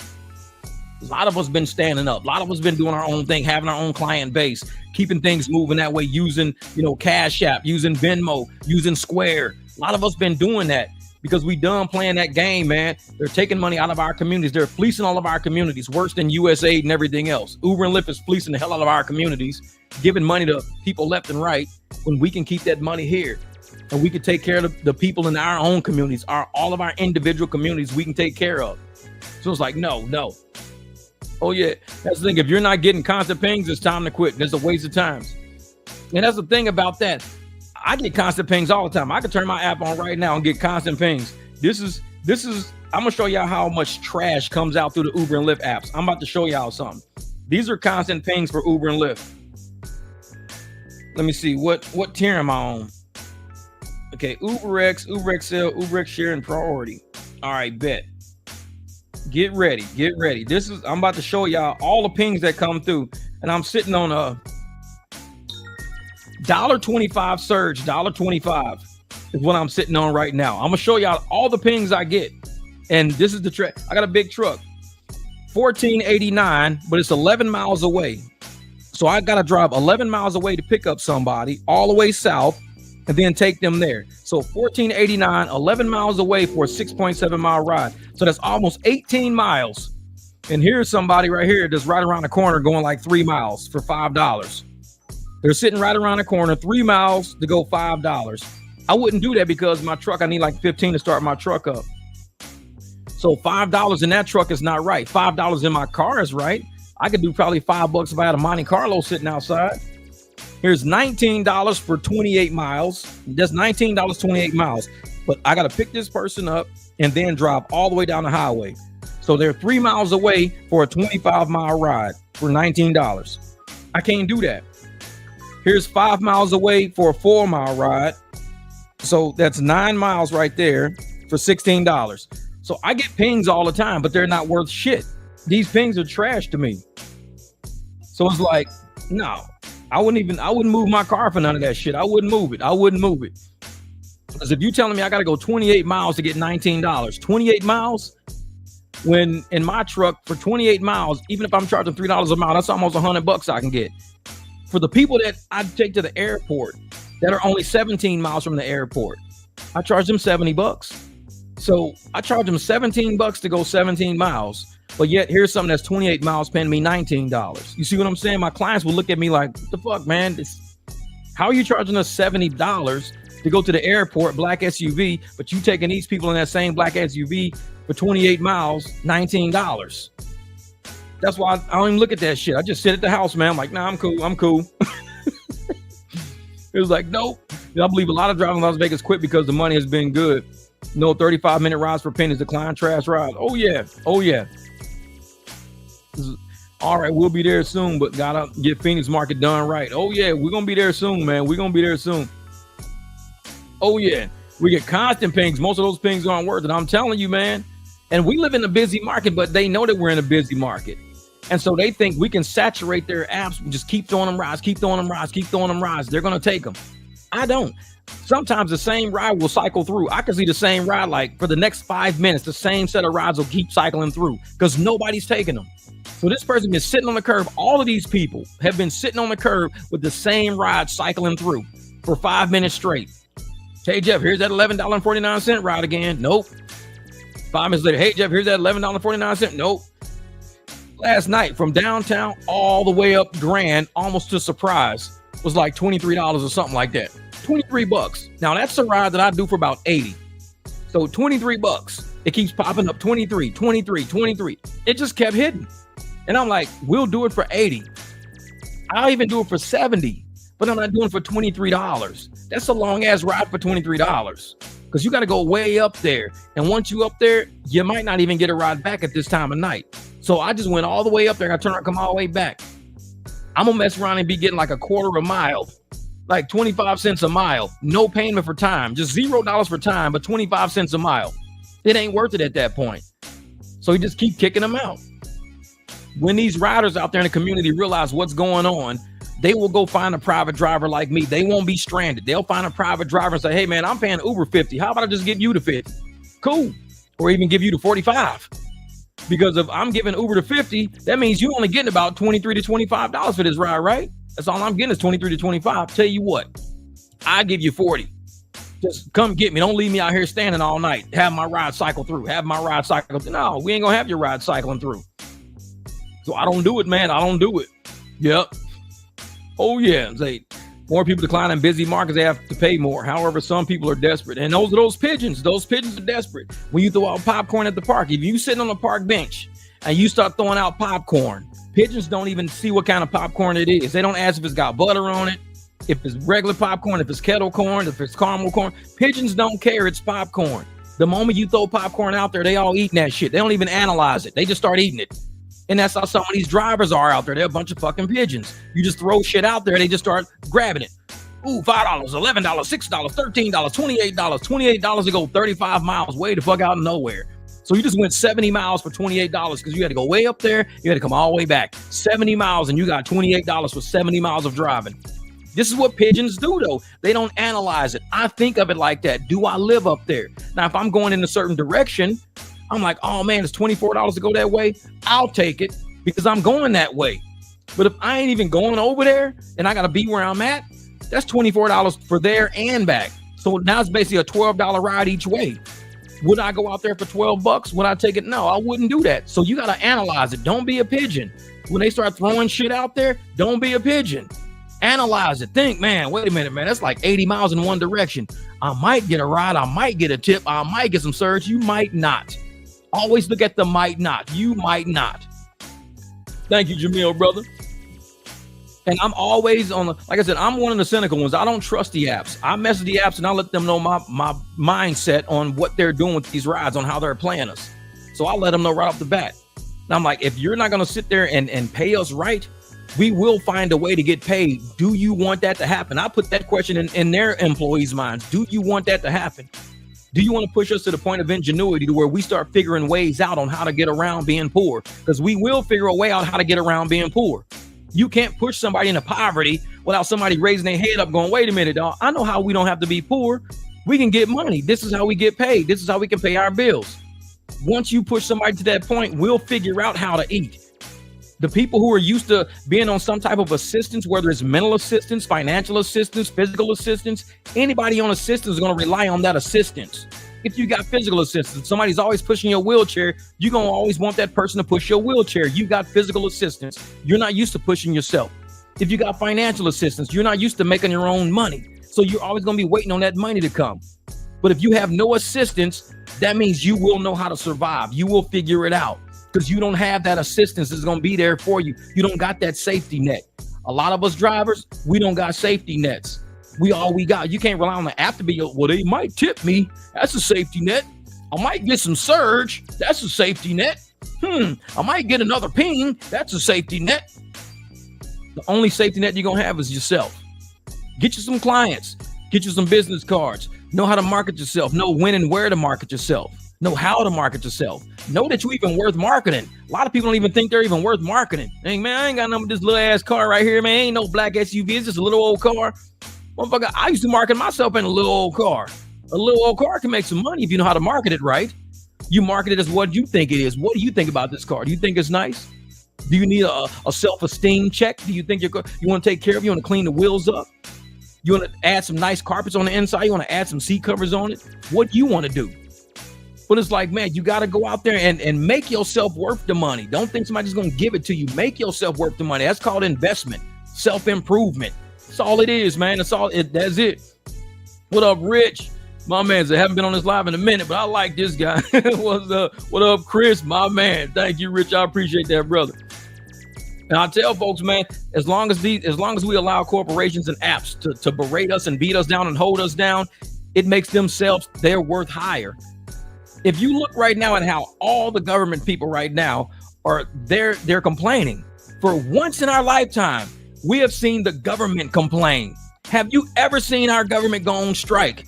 Have you ever seen our government threaten to quit their jobs or have you ever seen our government do anything? No, you've always seen the people doing it because the government has always had the power. For once, people have the power. And what's the government doing? They're bitching. Why you guys want to audit us? Guess what? Y'all was going to hire 87,000 IRS agents to audit us. They were going to hire 87,000 IRS agents to audit the people because they had the power to audit. And they were like, we're going to audit you people. And we all got scared. You going to audit our Cash App transactions? You going to audit our Venmo transactions? They had the power. We were upset. But now who's got the power and who's upset? See how shit changes? This is how you can tell all of these years we've been getting beaten down and putting down. We know how to not be poor. We know how to get off assistance. We know how to do it, but a lot of people just scared to do it. They won't do it because they're used to it being there. The way things are going right now, nobody's used. Everything is upside down right now, and we're loving it. We're here for it. Everything is upside down. The people that we hired are now scared to lose their jobs. The people that we hired are scared to be audited. We elected and hired these people. We are the bosses, but they got us so twisted. We thinking that they the bosses. They the boss of us. Wait a minute. How y'all the boss of us? Because we let them think they was the boss of us. But now we starting to really realize, wait a minute, y'all do work for us. Wait a minute, this is our money. Wait a minute, what are y'all doing? You got to look at your business like that. Uber and Lyft is not your boss. Uber and Lyft even tells you you're an independent contractor. Uber and Lyft even tells you they don't engage with you. You engage with them. That means you come to us looking for work. If I come to you looking for work, I'm looking for work at a certain level. I'm looking for work at a certain money. I'm not going to minimize myself while you maximize yourself for the exact same transaction. Every time we do this, how many years have we all been driving and we keep getting paid less and less and less? Every year we get paid less. The moment they put surge out, we happy. Ooh, yeah, we got surge. It shouldn't even have to surge. Just pay us right. You ain't got to surge. Just pay me right.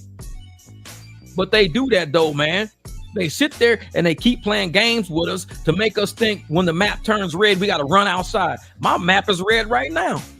I just told you I had like $1.25 surge, $2.25. I don't even know what the hell was on it. But I'm not going to sit there and care about it to the point where I'm going to run out the house. Where am I at now? I'm still at.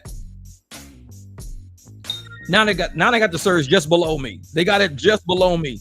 450. And that's how they try to drag me out of the house. They put the surge right up under me. They put it. They say, oh, yeah, man. We're going to put the surge right up under you. Right up under you. What up, Kevin? How you doing, brother? Appreciate you, my man. Thank you, brother. Juan Vargas, I don't know, man. He's probably out. He's probably working on that big ass truck, man. Juan Vargas got that Tundra. He's doing Tundra work. Look at this. 15-mile comfort for $16.74. That's 15 miles for $16.74. But I got to go 8 miles to pick them up to take them 7 miles. So I got to drive way over there and hope that they don't cancel before I get there and get $2. Like I'm gonna drive 8 miles to pick somebody up. No, ain't happening. I'm not driving 8 miles to pick somebody up, man. And the airport got $1.50 surge on it. Like I said, there's some surge around town, but the highest I'm seeing is like $6. But it's not enough for me to get out of the house because that's what you end up seeing. You see rides like that coming down the pipe all the time, and I'm like, okay, I got 450, and they, like I said, they put it right next to me. That's how close I am to the surge. They do that all the time. They put the surge like right across the street from me all the time, and they want me to go get it. Here's 1.8 miles for a 9.3 mile trip for $9.81. So that's about 11 miles for $9.81. 11 miles for $9.81. So 11, and remember, that's 11 miles for $9.81. My people pay me $70 for 16 miles. That's 11 miles. So for 5 more miles, I get $61 more for 5 more miles. This is 10 miles away for a 1 mile ride. 10 miles away for a ride, $19. 10 miles away. I got to go all the way up to Scottsdale. From my house to Scottsdale. I don't drive from my house to Scottsdale for nothing less than $50. This is almost by the airport. So you telling me airport to Scottsdale, you pay me like $25, $30 on the app, but my house is south than the airport. So you're paying me $6 less from my house than what you're paying me from the airport that's north of me. You pay me $25 from the airport to Scottsdale, but you pay me $19 from my house to Scottsdale, and I'm farther south. I'm like, that's not right. Here's 18 miles for $14.60. 18 miles for $14.60 right there. 18 miles for $14.60. I got to go south 7 miles. And then I got to go 14 miles north. So I go south 7 miles to pick them up. Then I go 14 miles north for 14. Yeah, right. What's my Uber Quest? I don't even know. I probably don't even have one. I don't think I even, because I don't select Uber Quest because I don't even turn Uber on. So I don't even know if I even have a Quest on here. Hold up. Let me see. Wait a minute. Promotions. I don't have an Uber Quest. I didn't select one.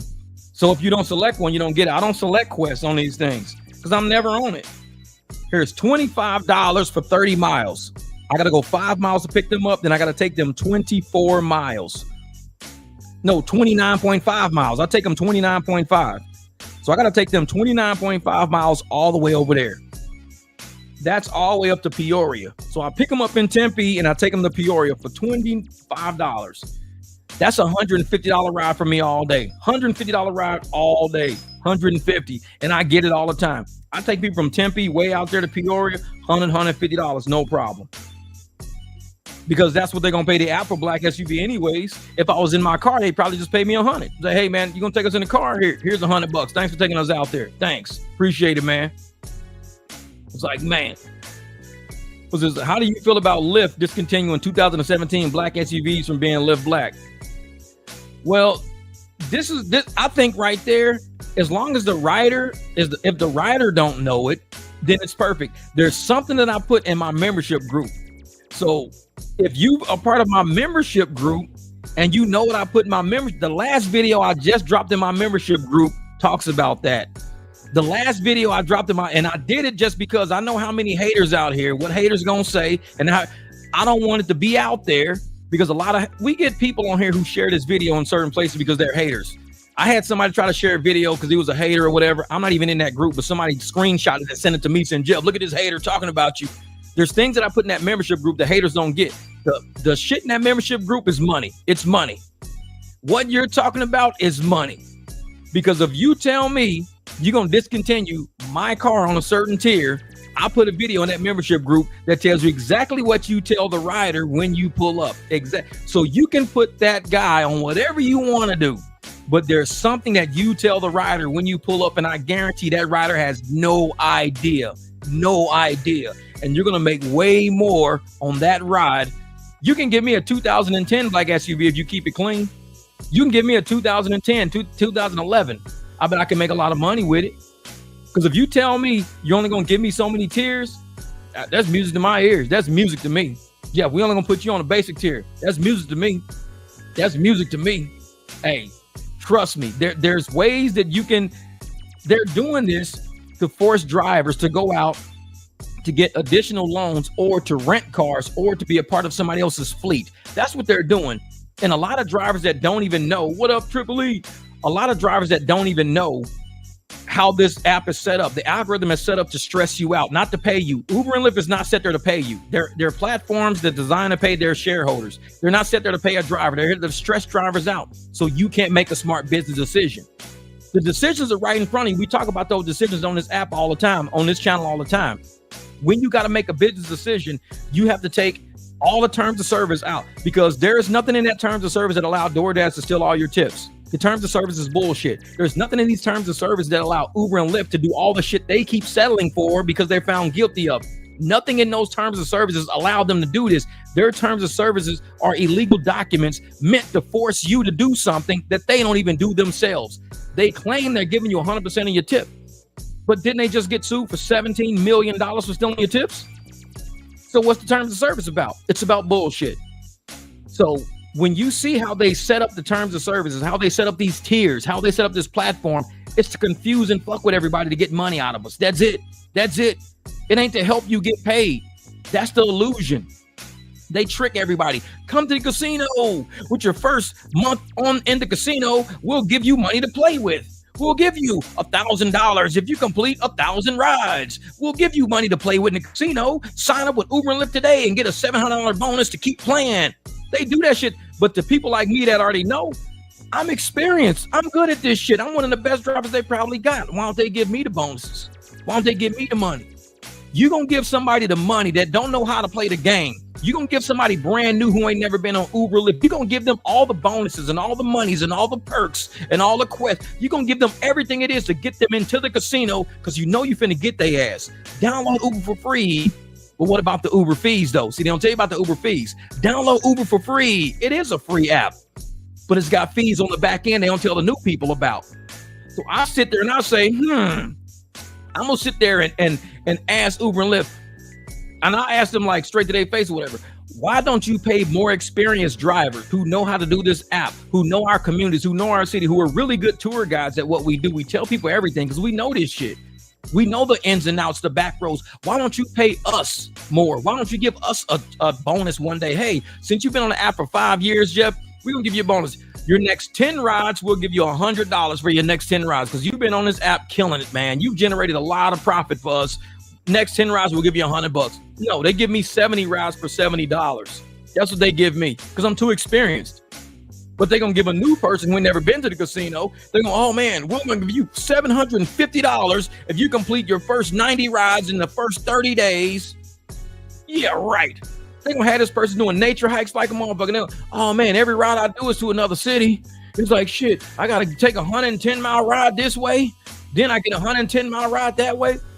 Because they charging these people $200-$300 a ride and they paying you $70-$80. So you done made them, if each ride, if you do 90 rides and they're making, let's say, $50 out of the 90 rides, that's $4,500 they made off of you. $4,500, you did 90 rides and they made $50 per ride average off of you. Because you just saw they make $50 off of me on one ride. Y'all saw that. They made $50 off of me on that ride. If you do 90 of those, they make $4,500 off of you. You don't think they're going to give you $750? They made $4,500 off you. You think it's going to kill them to give you $750? No. So riders like me, experienced riders that know how the game work, they're not going to make no $4,500 off of me. But the new people, they can make $4,500 off of. Because as soon as that shit hit, what did I do? I emailed them and I said, hey, you guys play me. They paid a black SUV rate. And it says ride switched on my thing. So did you switch them from a black SUV to a regular Excel because I was there? Is that what you did? Ooh, we got a cheaper car in the area. We had them in black SUV at 108. But here's Jeff. Jeff got Excel selected. Switch vehicles. They switch vehicles. They make $50 profit instead of making $20 profit. The dude who had the black SUV is sitting there like, shit, my black SUV ride just dropped. What the fuck? I had a black SUV sitting here for fucking, $90. I had a $90 black SUV sitting here. This shit just dropped. Why? Because an idiot pulled up with a black SUV on Excel. An idiot just drove up. Me. So the idiot drives in, ride switches, he gets dropped, I get put on, they make 50 on me. They do that shit 90 times, that's $4,500. If they did that 90 times one night, that's $4,500 they just made in one night off of us. And we sitting here like, how the hell are these apps surviving? They're surviving off of people playing the game that don't know the game. All the new drivers coming in, all the people who aren't canceling and talking to the riders and dude, what just happened? I'm only getting $50, man. This is a $100 ride. What's going on? Oh, well, we paid like $110 for it. Tell you what, I'm gonna charge you $100. I'm gonna cancel this shit. I'm gonna charge you $100. I'm telling you, there's some shit that I got inside of that membership group that it's money. A lot of haters out there. And when I drop shit, exactly, imagine doing that 1 million times. Man, that's like $45 million probably. I don't even fucking know. $50 million, $50 million bucks. And I drop stuff in that group. And when I drop things on the channel, I don't care if you're a Democrat or Republican, if you up, down, you a pigeon, you or not. I usually put stuff on this channel that's gonna help anybody get paid. I don't care about political affiliation. I just care about you not being poor. That's it. I just care about you not having poverty. That's all I care about. Because the less poor people we got and the more successful people we got, the stronger we are. The poor people are the ones who are settling for less because they have no other option but to settle. When you give people an option, when you give people the strength, when you empower them to make a choice and say, you know what, I'm not doing that. You're not? What do you mean you're not doing that? Because I don't need to. I don't need to do what you just told me to do. Therefore, I'm going to do this and I'm going to get money doing this. I don't have to take that no more. That's when you start creating strength. That's when the people at the top start complaining. That's when they start crying. Oh, them business cards is a problem. Them business cards is a problem. Yeah, you know what them business cards are? Because them business cards is power. Them business cards is power. That's why them business cards is a problem. They don't like us having power. So they want to take power out of the situation. Oh, cash rides are scary. We got Uber grandmas getting beat up. Cash rides are scary. You don't see the media and Uber and Lyft putting out blasts about, being senior citizens getting beat up in Uber cars. Do you know they don't put that out? They're going to cover that up. But they're going to put out cash rides are scary. When you do cash rides, you don't know what's going to happen. Cash rides are scary. But grandma's getting beat up by Uber riders and Lyft riders, robbing people and shooting people in the leg. That shit ain't talked about that much. Keep it on the app. It's safer on the app. Half the time, man, I see all these news articles. I know these people are getting funded. I know they're getting paid because there was a law that was repealed a long time ago. Somebody let me know about this. There was a law repealed a long time ago that allowed the media to basically indoctrinate people. There was a law that was, it's persuasive, intentional propaganda. There was a law that was created saying that was illegal. It was illegal to do that. During the Obama years, that law was repealed, which meant mass media and media organizations are now allowed to manipulate you intentionally on purpose with misinformation. If you don't believe me, research it. Research. You ain't got to believe shit I say. Just research it. It was brought to my attention and I saw that shit. And I was like, man, that's crazy. So they took that law off the book that said the media can't persuade us and trick us. They took that law off the book and said we should allow it. That's why you see all of these people doing it. They're paying media to lie, and media will lie, and media will push a false narrative. Keep it on the apps. It's a lot safer on the apps. No, it's more profitable for you to be on the apps. That's what it is. It's more profitable. So therefore, we, tired of being poor, tired of begging, we stand up for ourselves. We say, you know what? If you're not going to pay me fair, if you're going to throw fake surge out here, got me driving 19 miles, getting $13, fake surge. If you're going to do that to me, I'm going to fight for my own money. This is what I'm going to do. And we all see it right now. The apps, they're sending you on nature hikes. You got to drive 11 miles to pick up somebody. I won't drive that far because I'm not getting canceled on. I'm not driving 8 miles just to be canceled on and getting $2. Sorry, passenger canceled. Here's $2. Dude, I drove 8 miles for $2. No, not happening. So I don't do that. If that shit's more than a mile or two away, I don't even worry about it. Oh, Jeff, it's 11 miles to get to that person. 11 miles for a 20 mile decline. It's too far away. I'm not driving and getting canceled on halfway. It's happened too many times. People switch rides, just like with that Lyft shit, switch rides, ride switched. Why are you switching my rides? Because they know that they can make money off of us like that by doing this shit. They don't care about us losing money and wasting time and burning time. They don't care about that. And once all you new drivers out there, we got a lot of new people to the channel. I appreciate you guys. Got us over 13,500 subs. Appreciate that. But there's a lot of new drivers out there that don't know this channel exists. Don't know that they have power that they don't even know yet. They haven't even tapped into it because all they've seen is the apps that have been pushing or the channels that have been pushing. Use Uber, use Lyft, use Uber, use Lyft. These apps are using you. The day you get strong and you realize what the game really is, and you realize that you're in a casino right now, you start learning how to play the game better. You start realizing what clients you need to make. While somebody out there right now is doing a $25 ride with Surge. Yeah, I got 25 with Surge. I did the same ride for 100, flat up, straight up 100. Oh man. And I put my shit on there. I show people I do 7-mile rides for $100, 9-mile rides for $100. 16-mile rides, $200. I've shown that 200 miles, 16 miles, $200. I've shown it. So when you getting rides like that from private clients and you getting hit like that, and that's just coming through your Cash App and through your Venmo and shit's looking good or whatever, you don't look at $24 rides the same no more. $24 rides cannot be your everyday deal. It can help here and there, but it cannot be your everyday mission. You've got to go out and find the clients that say, I want you to be in business, Jeff. I want you to stay in business. I support your business. I support anybody who's fighting for the community like you are. I support that. So what do you need from me? I can pass your number out to my friends. We can all use you to go to and from concerts. We can do that, Jeff. What do you? That's what you're looking for. You're not looking for the map to be red every day you wake up. I don't even know what Lyft is today. I haven't opened Lyft all day. I opened Uber to show y'all what was on Uber.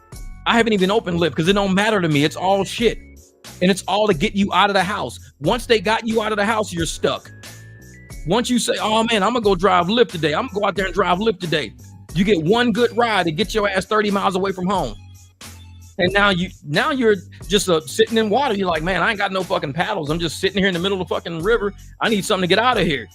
Oh shit, here's $11 ride. Here's a $13 ride. Oh yeah, because they got you out there. Now they're gonna eat you up on the way back. They're making $30 on this ride off you. They're making for it. Like I said, y'all saw when they made $50 off of me. They made $50 off me on a ride. So they're making $20 off you, $30. They're just eating your ass up the whole way back because they let them get you out of the house. The whole time, if each one of those people's private clients, you be doing 4 rides, sitting at about $350 after 4 rides. Instead, you've done 4 rides and you're sitting at $80 in 4 rides. But yet you done put, instead of $80, and with $80, you done put on like 70 miles. And you're like, man, I could have been done. I could already been at $200-300 right now. And I'm sitting here at $80 dealing with these damn, but yet Uber and Lyft, same amount of money you made, they made. They taking 50% of the money. Whatever you made, they made. Sometimes they make more. And you sitting there like, well, shit, I should have just never left the house for this. We live and we learn. We live and we learn. And we learned, man, we learned. This is, they're in a Facebook chat talking about how they make 412 hours and drove 800 miles. No, that's funny. It's in that Facebook chat talking about how they made $400 in 12 hours, but they drove 800 miles. Man. And see, this is the one thing, man, what kills me, Jesse, man. I'm one of those people that appreciate my time. I wake up every day, I live my life. I go to the store. If I need something, I'll get it. If I want to do a project around the house, I'll do the project around the house. Might text a friend. I might edit some videos. I might hang out with the dogs, clean up the yard, start working on the pool. There's things I do with my existence other than drive. And I think a lot of people who get sucked into Uber and Lyft, they think they're a driver. They wake up and they're already in that machine. Their mindset is on, I got to drive today. I got to drive today. I wake up, I look through my messages, make sure ain't none of my private clients need me to do nothing. Make sure I don't have a private ride that's about to pop off or something. The Uber and Lyft app's going to be there. That money's going to always be there. You're going to have great days, shitty days. It's always going to be there, so I'm not in no rush to go there. The casino is always going to be open. It's 24/7. The casino's open, so I'm not running to the casino. So I wake up. I do what I think my existence should be a part of. I might chat with people. I might talk to some people. I might talk to my neighbors. But my existence counts too. I build up my money through doing private rides, and I build my money up. So I can take a day off, take 2 days off, take a week off. I took a whole month off one time, took a whole fucking month off during rideshare. Just like I do private rides, that's it. I'm not doing no apps. And I'm sitting there thinking, I'm Uber while listening to 10 out of 10 entertainment. Thank you, Smoker Pete, Pepe, Smoker Pepe. Yeah, but see, that's the thing though. If you just build up your cash reserve, you have more power over the apps than the apps have over you. Because if you don't have the cash reserves, guess what's going to happen? You're now relying on the apps to pay you so you can keep bills paid. It's like you're always behind the 8 ball trying to keep up with bills. You're always behind the 8 ball. I gotta drive. No, you gotta live. Driving is second. You got kids you need to hang out with. You got neighbors you probably forgot their names and shit because you've been driving for so long you forgot your neighbor's name. You probably got neighbors you ain't even met yet because you've been just driving nonstop. So sometimes you gotta say, I'm not going to the Uber casino today. I'm not going to the Lyft casino today. I'm gonna actually go to a park. I'm gonna, sit down, start a book that I've been looking at, this and that. It's a book. I just want to know some information. It don't gotta be a novel. It could just be an informative book. I want to learn some stuff. I watch welding videos all the time so I can weld shit better. That's what I do with my time. I'm not gonna sit around every day waking up thinking I'm a part of the Uber cog. I'm a part of the Lyft cog. If I don't get on Lyft today, if I don't get on Uber today, some days pass by, I wake up, I walk straight to the kitchen. I look and see how much syrup I got. I'm gonna make me some pancakes. See if I got some sausage thawed out. I ain't even touched the phone yet. I ain't even looking at it because I know it's red. I already know it's red. It's always red. Always red. And it's always gonna lure you out of the house away from doing what you should be doing. I'll look out the window. There's something in the pool. Let me go clean the pool out. All right, let me throw some more chlorine in, get it a little bit bluer again. Clean up a certain area. Okay, I gotta come out, fix part of this pool deck. I'm gonna bring my tools off. I'm gonna fix this part. Go clean up the backyard real quick. I'm at the house. I'm existing in my life. I'm living my life. I'm not grabbing this phone, throwing on some shoes, running out the fucking front door, jumping in the car because there's an $8 surge around the corner. No. Some days I just wake up and I don't do shit. Seriously, I wake up, I don't do nothing. I wake up and I check to see how much ice cream I got because I'll be running out. I do that shit. I wake up and say, man, how much ice cream do I even got left? I'll walk in there. It's not a lot of ice cream left. So I'll put it on my list. I got a little list in my phone because I'll be like, I don't even know what's on my list lately. Let me see what I got on my list lately. Hold up. I don't even know what I got. Here's my grocery list. I had coolant. So I already bought coolant already because I had to do that coolant thing. Let me take coolant off the list. Vests for driving. I want to get 2 more vests. I only got 3 vests. I need 2 more vests to have 5 dress. Dog food. I just bought dog food. So let me take dog food off the list. And I'm going to put ice cream on here because ice cream, I almost ran out of ice cream. So ice cream and what else? I think I got enough bread. I better put cheese on here because I got about 10 more slices of cheese. So I put cheese. But this is the kind of shit I do when I wake up. I do not wake up and look at where's the surge at. Oh shit, is this surging in my area? Bro, we exist, man. We exist. We still got life to live, man. Live it. Just think about the grandma that's on the professor's page, the lady that got beat up. Had she not drove that day, had she just existed that day, had she said, I'm gonna go see one of my grandbabies today. I'm gonna go see one of my grandbabies. She would have went, saw the grandbabies, hung out with the grandbabies, probably went to the park, got them some Cold Stone ice cream or something like that, hung out, never got beat up. She would have never got beat up. Her life would have been normal, never got beat up. But sometimes people run right to that fucking app. I gotta get on the app. It's a lot going on in that app, man. It's a lot going on in that app. Oh yeah, I got 2 bags of chocolate chips in there now. 2 bags. Last bag of chocolate chips, put that shit on the list. But I tell folks, man, you exist, so don't think every day you wake up and the first thing you need to do is open his app to see where the money's at. Because that's the casino trick. That's, hey, one of the machines are hitting today. Come to the casino. The machine is hot today. Somebody just hit a royal flush earlier. And your friends like to fucking always send shit to your phone. Hey, look, I just did this ride right here, $35, man, for 7 miles. But that's the only ride they got like that all day. Casino gonna pay out a little bit at a time. It's gonna pay out a little bit. Hey man, I just hit 4 of a kind. Cool. You hit 4 of a kind. You probably won't hit another 4 of a kind again for 2-3 weeks. So you're gonna get a banger here, a banger there. You have a great day here, a great day there. There's days when I showed on my app, I've hit $1,000 in a day. Shit ain't every day. I've hit 800 a day, 600 a day, 800 a day, 600, 500. I've done all that shit. It don't happen every day. But it can happen if you got private clients, you know how to structure your shit right. It can happen when you got events going on and you got private clients, you're picking up $200, $300 a party and you're doing like 4 parties that day. That's $800 to $1,200 you made off app, $800 to $1,200, just doing your people, $200, $300, $800 to $1,200 you made. So you can make those days a lot easier doing private than on these apps. These apps are casinos. So you're going to go, oh man, I was out today, man, like 6-7 hours, man, shit, $200, man, that was a crazy day. But yet, one of your friends are like, man, I just picked up my private from the airport, got 225, dropped them off 30 fucking miles away. 225 for 30 miles? Yep, private ride. And you've been out there all day. You logged almost a half a tank of gas, 200 miles for $200. This dude did it in one shot, $30. He's done. He's at Walmart buying chocolate chips and shit, living his existence, enjoying his life. Because he said, I'm going to do something different with my life than let a casino run my day. This ain't number gamification, man. It's a casino. And I lived in Vegas for 15 years, so I know what it feels like. Imagine living in Vegas. Me, living in Vegas. I was 22 years old. I left Iowa, drove from Iowa straight to Vegas in a big-ass Caprice Classic. I get to Iowa. Iowa is dark. Cornfields, dark gray clouds. It's cold all the time. Snow, rain, drizzle. You go to Vegas. There's a million people. There's machines blinging. There's lights everywhere. There's planes landing all the time. This was shit I had never seen in my life. I'm 22. I'm leaving the cornfields and I'm going to the casinos. I need to write a book called Cornfield to Casino. Because when I left the cornfields, went to the damn casino, this shit was crazy to me. Clubs that never closed. Vegas don't close. Clubs that never closed. I'm used to last call. You in Iowa, last call. So everybody rushing up to the bar to go get their last little sip of beer. Ain't no last call in Vegas. It's like, how much can you drink? Motherfucker, can you drink 24 hours? Because we could push you to that point. So I went from cornfield straight to the casino. So I know how it is when you got so much in front of you. You need to have self-discipline. You got to have discipline.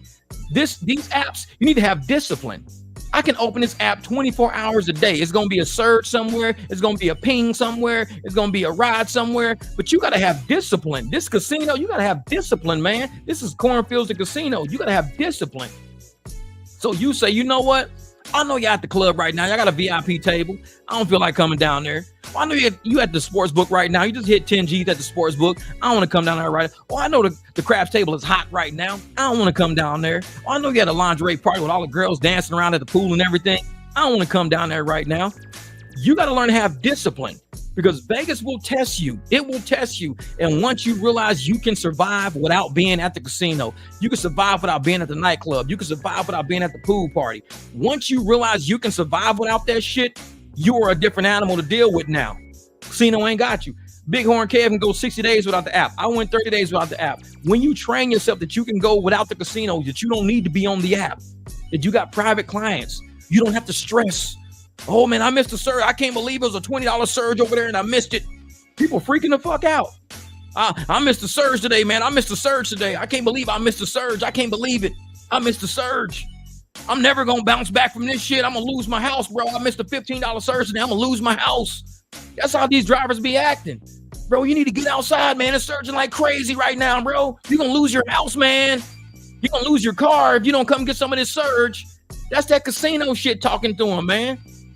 So I'm like, bro, go eat you a motherfucking bowl of ice cream. Go crank up some Netflix, kick back. Jeff, you ain't coming out tonight, man. It's a concert tonight, bro. Man, no. I've been to the Beyonce concert before. The lines be so long, you do one ride, and that's all you get all night is one ride because there's too much traffic. I've been there before. I'm seeing when it's spring training and all the traffic's backed up all down the highway, all through. You do 1 or 2 rides and you good. Those 1 or 2 rides you did, it took you an hour and a half. You make $70 in an hour and a half because it took you all through traffic. $70 in an hour and a half. I'm getting $70 for 22 minutes. 22 minutes, I'm getting $70. Every time I take somebody to the airport, 22 minutes, I'm getting $70. Hour and a half, you get $70. Oh, Jeff, you missing this surge, bro. Get out here. Get out here. No, I'm cool. I'm cool. I'm going to go in the backyard. I got some shit to take care of. I got to go spray paint the gate because there's some parts of the gate that's starting to kind of weather away. So I'm going to go kick the dogs out of the way because they're going to be sniffing all the damn paint. I'm going to go paint my gate. I'm going to go over there. I got to pull some weeds, transplant some rock from one place to another. I'm going to do that while everybody's fighting through traffic. I'm going to do that while everybody's fighting through traffic. So I don't got to deal with Melvin. 90 days not using apps. Melly Mel's 90 days, 3 months, no app. Dude's still alive. He's still alive. Still alive. People think if I don't turn his app on, they ain't going to be alive. We got fools out there driving 7 days a week, 12 hours a day. Somebody go my house, I'm going to lose my house if I don't drive like this. I'm going to lose my car if I don't drive like this. I'm not going to be able to eat unless I drive like this. 90 days, no apps. Kev, 60 days, no apps. Me, 30 days, no apps. And we all still eating. We still alive. It's like when people said, if you don't wear a mask, you're going to die. That's how Uber and Lyft is. If you don't drive every day and get surge, you're going to die. If you don't live, you're going to die. If you don't live, you're going to die. Say that shit. If you don't live today, you slowly dying anyways. So might as well live a little bit. Might as well say, man, this ice cream is $8 just for 2 scoops. Fuck it. Do it. Do it.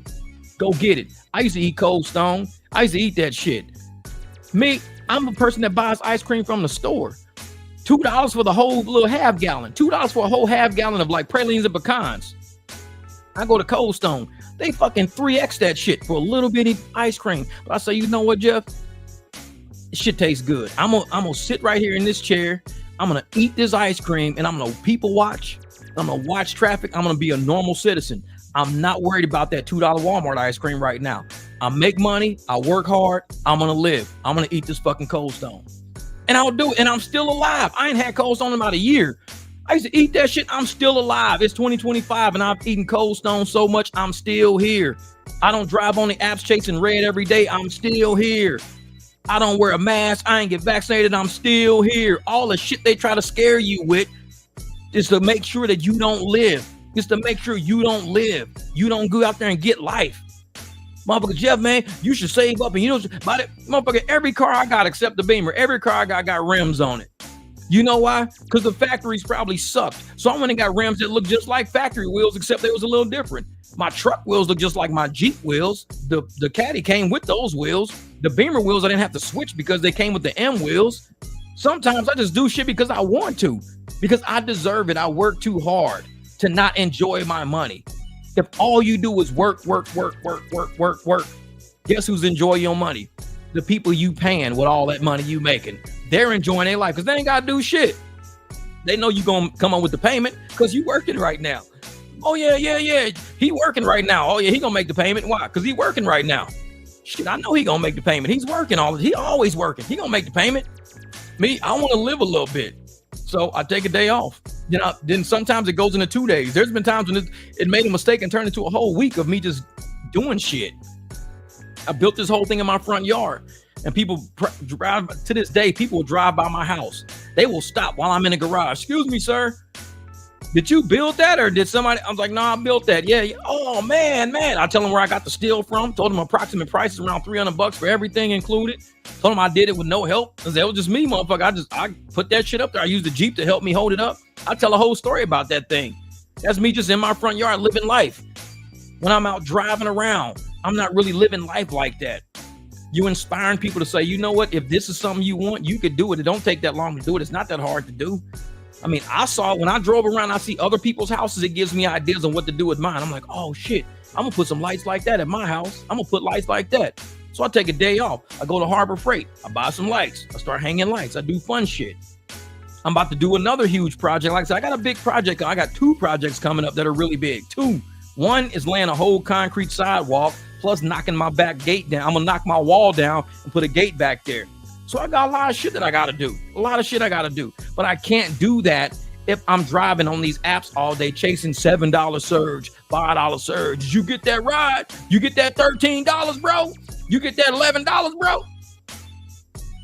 If you do 10 rides at $11, that's $110. Plus you're using gas and time and effort and energy.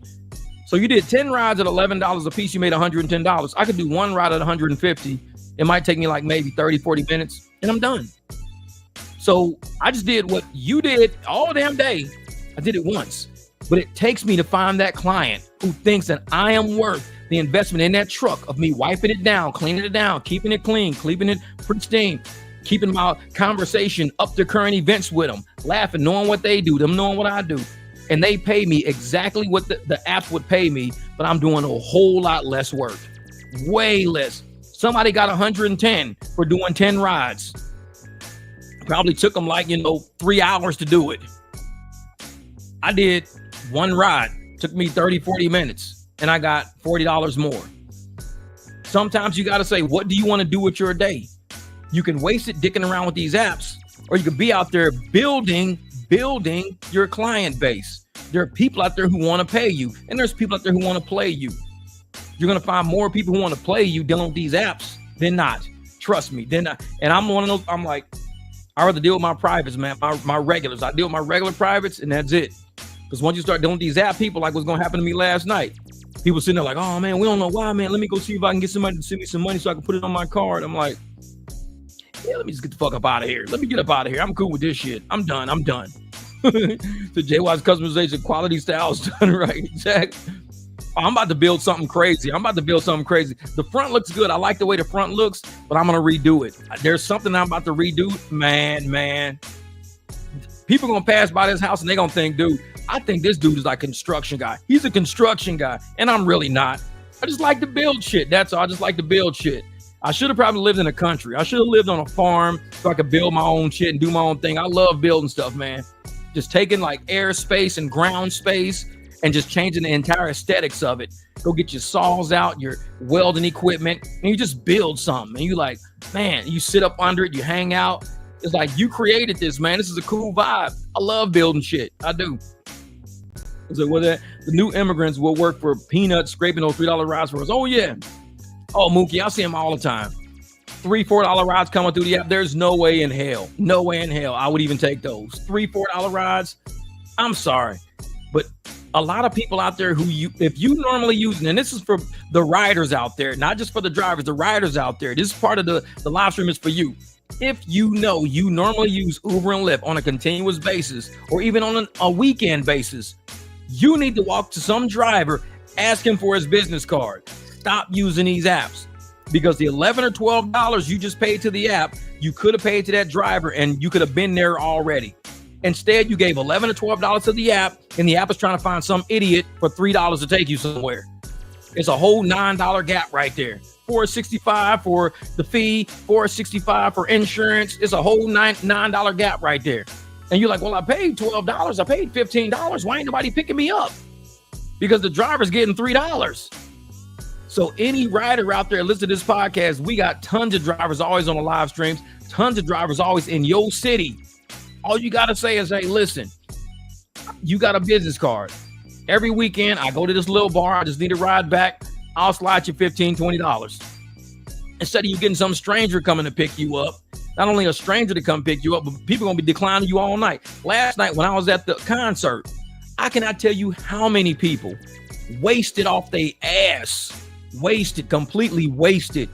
People holding people up. People can't even walk straight. I mean, they walking like deer on ice, legs and shit, knees knocking. These motherfuckers drunk as a motherfucker. They all like looking like giraffes and shit, walking around that motherfucker like this all night. They should have private drivers. They should not be relying on some Uber or Lyft driver. A private driver will know you, know where you live, probably even know one of your friends, because they probably took one of your friends and could text you, hey, I got Marcy, and Marcy's drunk like a fucking giraffe in my car, and she's passing out. Where you guys at? I'm about to take her home. Oh, we're at her house. Cool. I'm gonna be there. If you had a private driver, the driver could check in with y'all and let y'all know. But using all these apps and shit, I'm like, all these girls, man, they all gonna become victims one day. And it's not even a joke about it. They're all become victims one day, because this is the condition they put themselves in, partying and clubbing and kicking it. Then they get in the cars with these strangers, these old weird ass people and shit. They getting in all these cars. You should have a private driver. Private driver be like, I'll come there and pick you up, and you there with your friend, both of y'all motherfuckers drunk as hell. The driver's already used to dealing with y'all. He done did like 10 trips with y'all. He knows it all. Damn, Marcy, you all fucked up. Tell you what, let me get you in here real quick. I'm going to text Ryan. I know Ryan and the guys, hey, Ryan, I got Marcia in the car. She's kind of fucked up, man. You guys can be around. I'm headed to her house. I'll be there in about 25 minutes. Oh, bro, we're headed to her house anyways. Thanks for letting us know. No problem, man.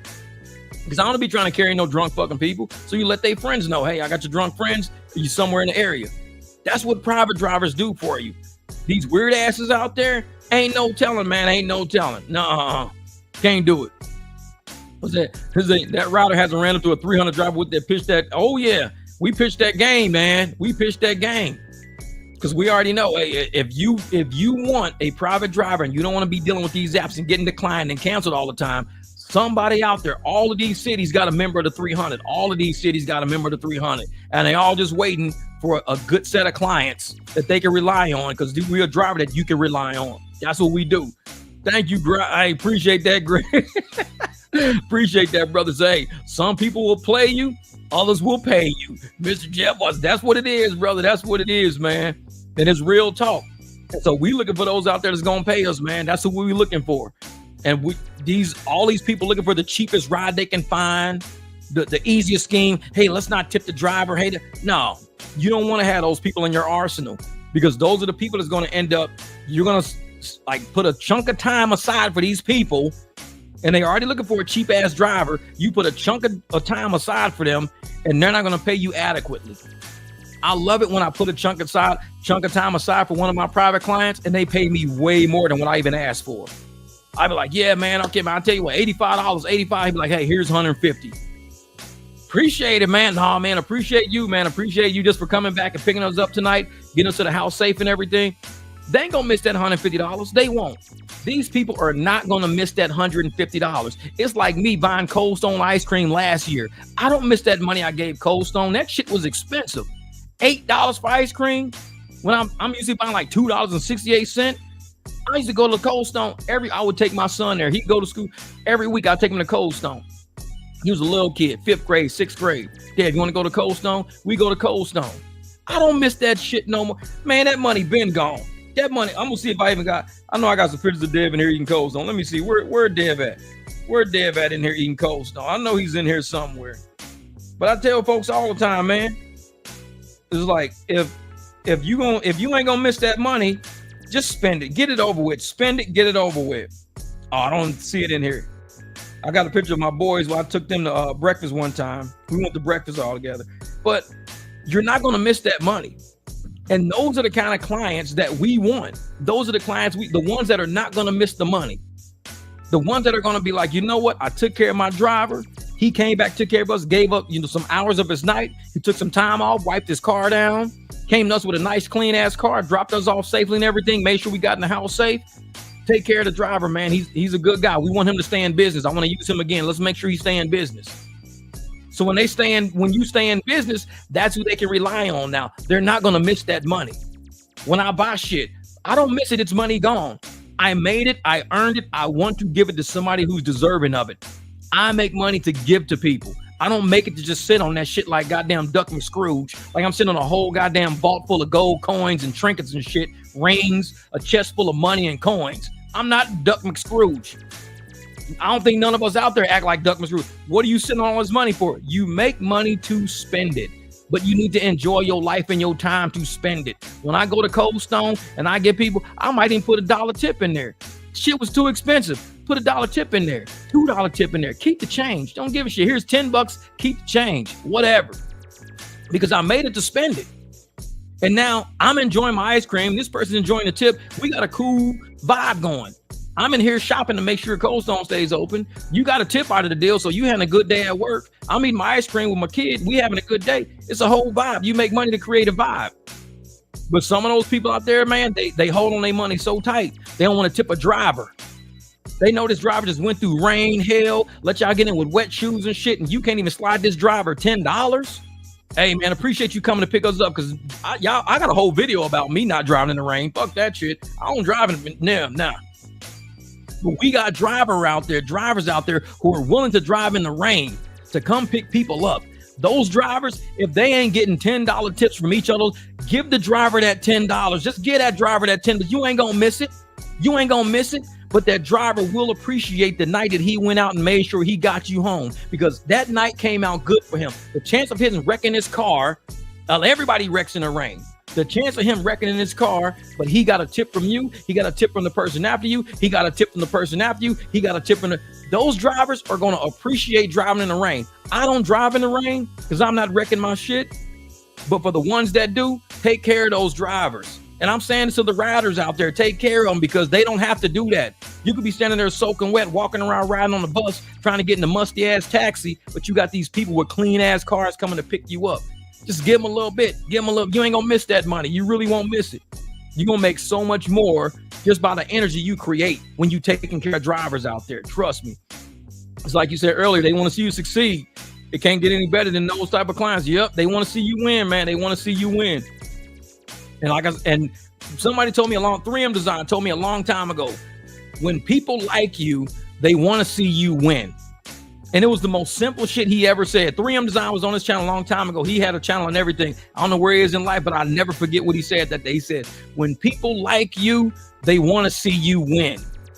That is something so simple, but it's so profound at the same time. When people like you, they want to see you win. That means when you winning and people are frowning up, them people don't like you. Don't let them bullshit you and say that they like you. They don't like you, because when people like you, they want to see you win. They don't want to see you fail. They don't want to see you go down in a hole. They don't want to see you struggling and stressing. When people like you, they want to see you win.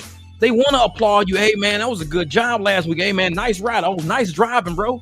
Shit, you made almost 2 G's that week. Shit. Hey, put a little bit of that shit in savings, man. Throw a little bit of that in savings. Cover some bills that you had to cover, man. I'm glad you made that. But them fucking haters out there, oh, when you have a week like that, they mad at you. They mad. Oh, 2,000, I ain't nothing. Shit, I be making like 4. That ain't nothing. Shit, that ain't $2,000. Ain't nothing to me. I pissed 2,000. I pissed 2 G's. That person don't even like you. Because why can't they just applaud your win? Even if you had a day where you made 200, you said, man, it was a rough ass day, but I needed this 200, man, because I had a bill coming up, man. I made that too. Hey, man, I wish you would have made more, brother. I wish you would have made more. Man, I'm glad you made that too, but man, I wish you would have made some more. You need that money, man. When people like you, they want to see you win. They want to see you do better. They want to give you advice that elevates you. They don't want to hold you down with stupid ass commentary, making you feel less than what you already feel from just the world itself beating our ass down every day. The world beats us down. And I'm one of those people that, hey, man, if there's anything that I could do on this channel to help you more, I know I do a lot of crazy shit on this channel. I do some long ass live streams. I drop videos all the time, even with people in the car talking to me and stuff like that, to let y'all really hear the real of what's really going on out there.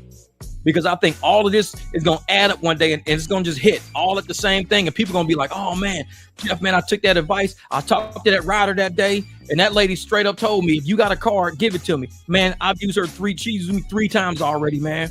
3 times. She gave me $50 each ride, man. Thank you for letting me.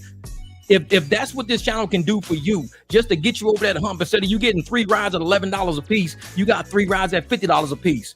That's something you can bank on that. You can start adding that, put that money to the side now. Do something different. And I'm like, there's too many hater ass channels out there, man. The moment you go in their comments and you say, you know, you made $100 on a ride, they want to be mad at you because you said you got $100 on a ride. This is man. So his accent makes me a man so straight trifle. They do, man. They be tripe like money. Hey, man, I be making $100, man. Shit, I make way more than you, man. You don't make nothing. $100 ain't shit, man. Shit, I be making 200. I went 200 for 1 mile, and I made the lady carry my luggage, motherfucker. I'm the driver. I made her carry my luggage. Shit, 200. Like, whatever, you liar. Thank you, Mo Lee. I appreciate that. Thank you for the super chat, brother. But that's what we do over here, man, because we know it's going to be rough out there in the streets. Like I said, last night, I could have had a rough night. What if that shit would have went sideways? What if really something bad was going to happen to me in in the back of them damn apartments? I wouldn't even be here today on this live stream. But I said, fuck it, man. I just lit up off the break and I just got out of there, man. I said, you know what? I'm going to do something different tonight. I ain't messing around. But that lady, that grandma that got robbed, shit didn't go that well for her. It didn't go that well. She got beat up pretty bad, man. And it's like, we got enough to be dealing with in these streets. Then we come on the internet and we start beating each other up on the internet. We already know what this world is like out that door. Every driver on this chat, every single driver out there, I know what you go through because I go through the same shit. We all go through I got stiffed for $75 last week. I got stiffed. I know what everybody goes through because we all going through the same shit. I was mad the time that this lady used me to do DoorDash I thought it was Uber Eats, but she said she got kicked off of Uber Eats and she was in a wheelchair. That shit happens to me too. I was mad. So it's like everything we go through in these streets, man, when we get on this channel, we all we got. We don't have no coalition. We don't have no union. All we got is each other. And I'm at 2,100 video hours. There you go, brother.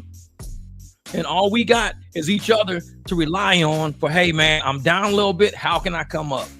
I'm not getting the good rides I want to get this week. How can I come up? What can I do to come up?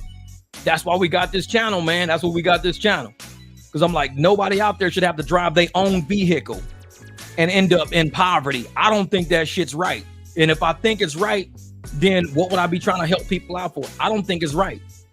If you got your vehicle, you invested in the insurance, you done bought this thing, you got to take care of the maintenance, I think you deserve the money. You are not no employee. You are the business owner. And I think you should be getting most of the money out of the transaction as a business owner. Whoever put the deal together, structured the deal, they shouldn't be getting all the money.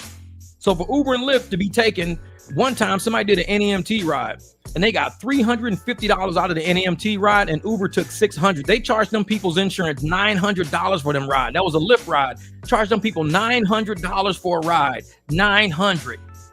The guy got $350 because that's the max you could get on Lyft, and Lyft took the other $600. There's no way possible that dude should be getting $350 and Lyft should be taking $600 out of that.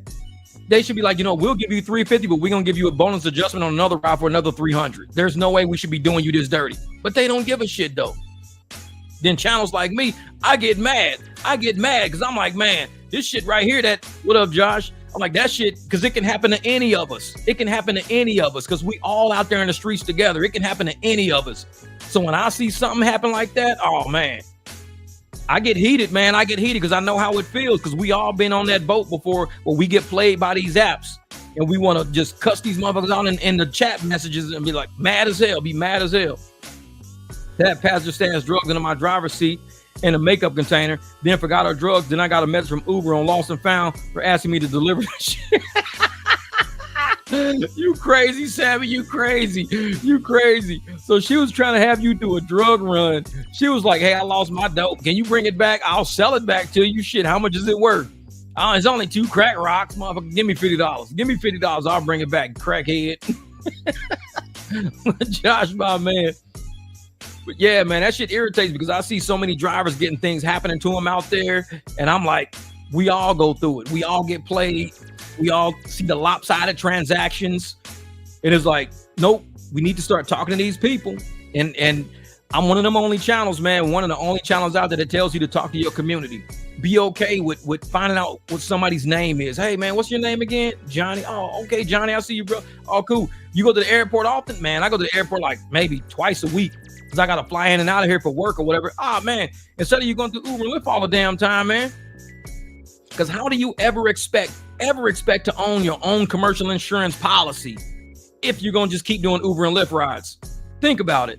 If Uber and Lyft rides are barely paying your bills right now, How are you driving Uber and Lyft rides going to cover your commercial insurance policy? You need to run Uber and Lyft while you're doing your private rides, because with that private ride money, at some point it's going to stack up enough to where you can go afford that commercial insurance policy.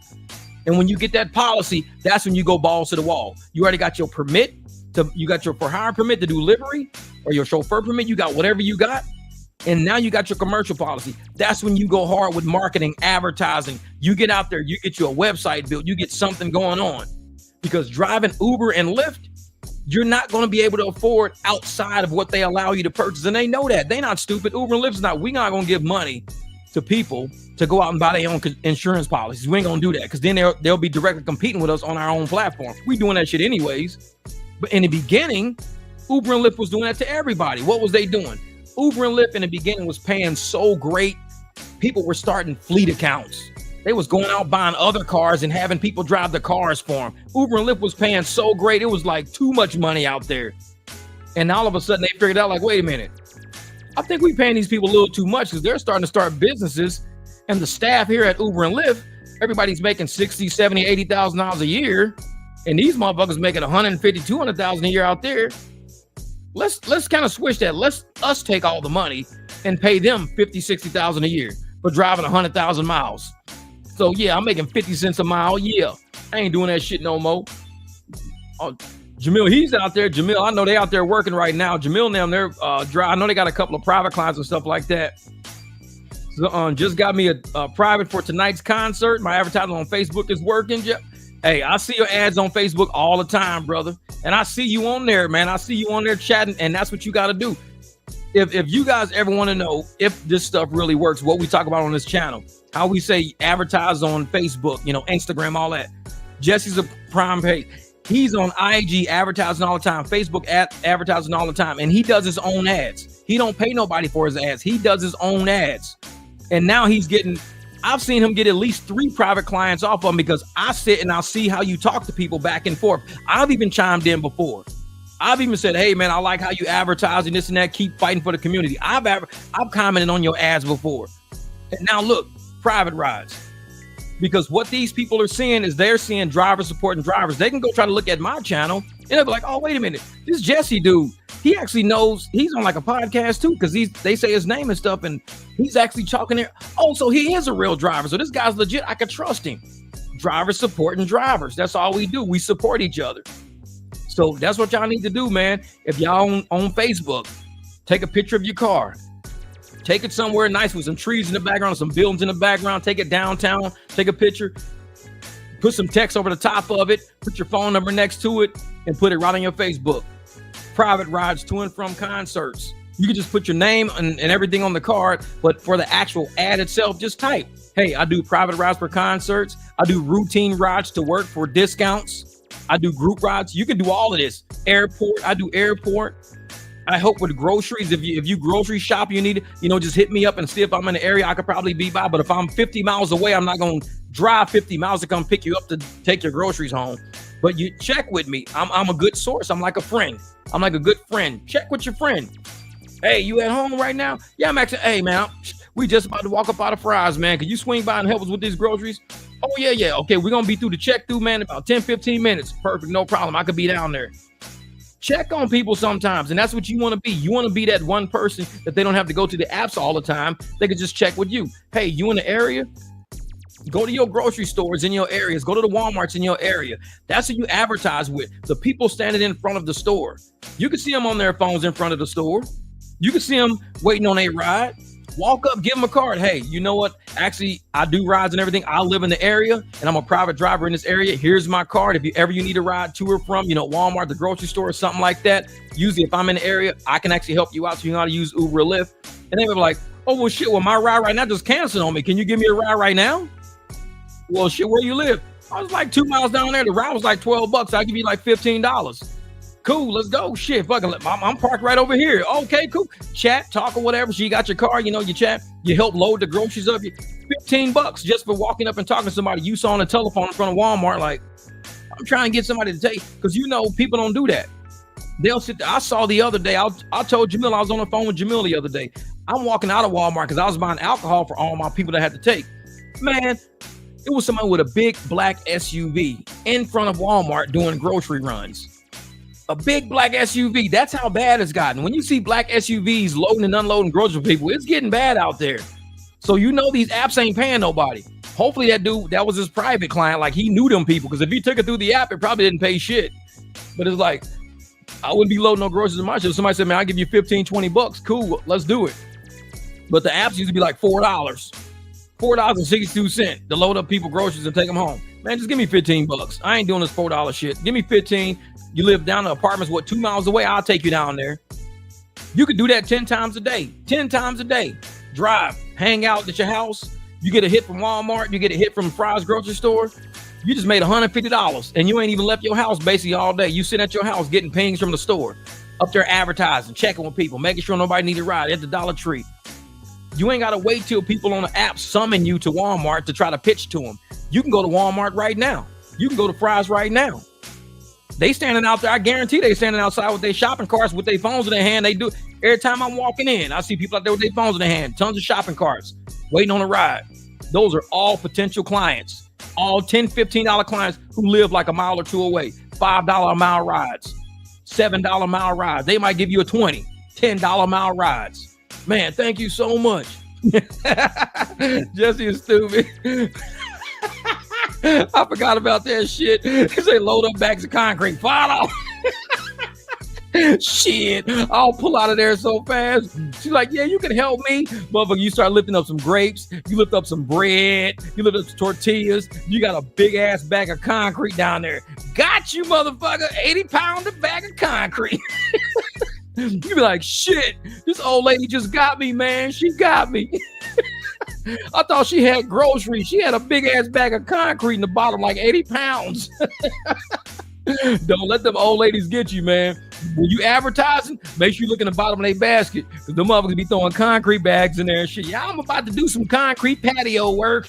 You be like, oh, I can get your groceries, lady. Little bag. You get the bread out. You get the milk. You get the grapes out. And like, bam, big ass bag of concrete sitting in there. You be like, what's that? You know what that is. You better get that concrete, sonny boy. You took my $20. You better get that. You like, well, you didn't tell me you was moving concrete, motherfucker. I don't want to do this job. Here, take your 20 back. Nope. You know what it is. Get the concrete, buddy. You be like, shit. Always check that cart. Be like, yeah, do I want to advertise to this person? Start looking around. Oh, they ain't got some baby food, some dog food, some bread. All right, cool. Start unloading that shit. They done hid that shit. It's all tucked up under. You take everything out. Oh, shit, what's that? You know what that is. Big ass bag of concrete. You be like, shit, here's your $20 back. I don't want to do this job. Nope. You took the 20. Get shit. Get it.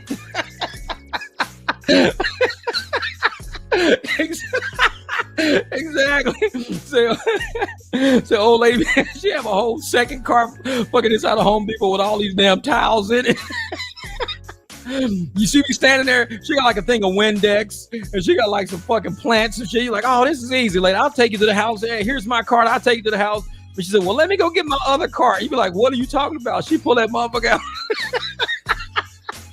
She got all fucking towels in that shit. You sweating like a motherfucker. You like loading towels in the back. You covered in like dirt for $20.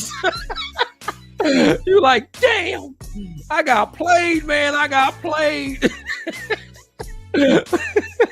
Since 4 other people pop out from under grocery cart shit. Hey, motherfucker, you didn't say there was an Excel ride. Hold the fuck up. Wait a minute. $20. $20 is $20. You ass get straight played. You better watch who you advertise to. You see a motherfucker. You drive by Walmart or Home Depot, you see a motherfucker drive out there sweating and shit with a whole bunch of people standing around the car. You know they got him for $20. Man, I was trying to help this old ass lady out, man. I saw her with a little shopping cart. I didn't know she had a whole nother fucking cart of towels inside the door. Some people jumped out from up under the cart and shit. I had an XL ride with nothing, and they just watching me. I'm loading up concrete and towels. I'm sweating to death and shit, and they gonna talk about some $20. I ain't never listen to Mike Drop ever again. That channel sucks. Fucking, I'm gonna unsub this motherfucking channel real quick. You got me out here sweating, covered in goddamn sawdust. I'm quitting. I'm fucking over this channel. Man. So the OGs know about that story along the girl in the trunk saying, hell. Oh, no, that's funny shit. So you get her home and end up being an old man with a wig on. He turned that shit up. Surprise, motherfucker, my name's not Margaret, it's Mark. Like, bro, you just had me do all that work, $20. You be like, man, I'm fucking unsubbing mic drop. I'm gonna spam block his channel and every fucking thing. This motherfucker got me out here doing Home Depot runs for $20 a piece. That shit ain't no good idea. That's a horrible idea. These motherfuckers tricking us. And you got people listening to the channel. These customers like, ooh, so I could just go to Home Depot, hold my phone in my hand, have some Windex and some paper towels. Motherfucker think it's gonna be an easy ride. All right. I see how this shit is going. Like, hey, Jesse, you say you do private rides, right? Yeah, I'm up here by Home Depot. I got some Windex. I got to just get home. I got a Windex and a couple of flowers to take home. Oh, I'll be up there. Don't worry about it. Like, I got $20. Motherfucker pull up. Like, cool. You be loading that shit in the back. Turn around. There's a whole big ass another cart sitting there with tiles in it. Like, wait a minute. You said, well, that was in that cart. I told you I didn't tell you it was in this other cart. And I got my grandbabies with me too. Car seats and shit. You be like, hold fuck up. $20. Man, you need to call Uber for this shit. I'm out of here. Jesse be set up like a motherfucker. Be like, Jeff, man, I'm done. I will never listen to your advice ever again. Giving out my card in front of Home Depot and Walmart. But one lady did get me. I actually went to Lowe's. I picked her up. I had the Beamer at the time. So I drive to Lowe's and she was buying some those. It was in wintertime. She was buying those logs. You know those bundles? You can buy bundles. So she was buying big ass bundles so they can have bonfires in the backyard. I pull up in the Beamer and I'll see her and she's standing there, but she don't have nothing around her. And I'm like, okay, I'll pull around the corner and she walks in the door. She pulls around. She got this whole batch full of Kindle, all these fucking bundles wrapped up and everything like that. And I was like, oh man. She was like, I'm going to tip you very well. She gave me $40 cash tip, $40 cash tip just to, cause she knew that. And I had to go vacuum out the whole back of my car, man. That shit was over there. It says Uber and Lyft were over in 2023. I know it. Uber stock is doggy coin. Who wants to invest in Doge? I know it. Yeah, man. But that shit was crazy, man. That was crazy. So I was like, oh man, she got me. She got me. And that's why when I see something at Lowe's, Home Depot, I mean, I'll be having second thoughts. I'll be like, do I take a chance to see if this is a worker getting off work, or do I really go up there and see somebody doing some shopping at Home Depot? Do I take a chance? Shit got me one time. I pulled around. I was like, okay, she looks pretty safe. She just standing there. All right. I pulled around. When she grabbed that cart, I was like, oh, fuck, she got me. She was like, I'm sorry. I'm going to tip you. This is a really nice car. And I'm going to put this in the back. And it's just, I was like, don't worry about it. Don't worry. I had the M mat back there. So I just took the mat out, shook it out, vacuumed all the stuff from around it and everything. It was bark everywhere, sawdust and bark everywhere. And I'm like, she lucky it wasn't like I didn't have other clients after that. I just went and drove to like one of them little vacuum spots here and got that shit out of there. But that'll teach you a lesson. That'll teach you a lesson. When you're doing them Home Depot Lowe's rides, be careful. They will get you. But what are we at? 2.5 hours? Hold up for a second. I gotta always make sure I got clients out there. Make sure I got all right, cool. Everybody's doing good. Everybody's good. But yeah, man, what time is it? 8 o'clock? All right, man. It's Sunday night, 8 o'clock. I got to end up getting going. I need to go. I haven't eaten any breakfast yet. I got up this morning at about probably 11, but I didn't quite get, I ate a couple of little burgers things, some little White Castle burgers, but I want some real breakfast. So not about option in 2025. Good for exercise money, but you can no longer make a livable wage with Uber and Lyft. Exactly, Sally. Exactly. Wait till you listen to the whole live stream. When you listen to the whole live stream, then you'll see what we on over here. You'll be like, oh shit, I see what this channel is all about. Now I see what y'all on. We on that too. We on that too over here. All right, Josh, my brother. Hey, you have a good weekend, man. Hey, all y'all out there, have a great weekend. Like I said, I got to get out here, grab me something to eat. It's 8 o'clock. I wasn't going to do too long of a live stream because I'm going to do a lot of live streams this month. This is like my 4th or 5th live stream in March already. So I'm going to try to knock out maybe another 10, and we'll see. But it's hard to do, man, especially when I be doing these 5-hour live streams. Man, that's 50 hours of live streaming. 50 hours of live streaming is longer than 2 days of live streaming straight. That's crazy. And not a lot of live streamers, not a lot of podcasters do it. They may go an hour, hour and a half. I'm usually the 3-4 hour guy. So today I did one for 5 hours or 4:45 last week. I'm doing for 2.5 hours. My next one might be about 3, but I got to get going Sunday night. Let's get these projects going.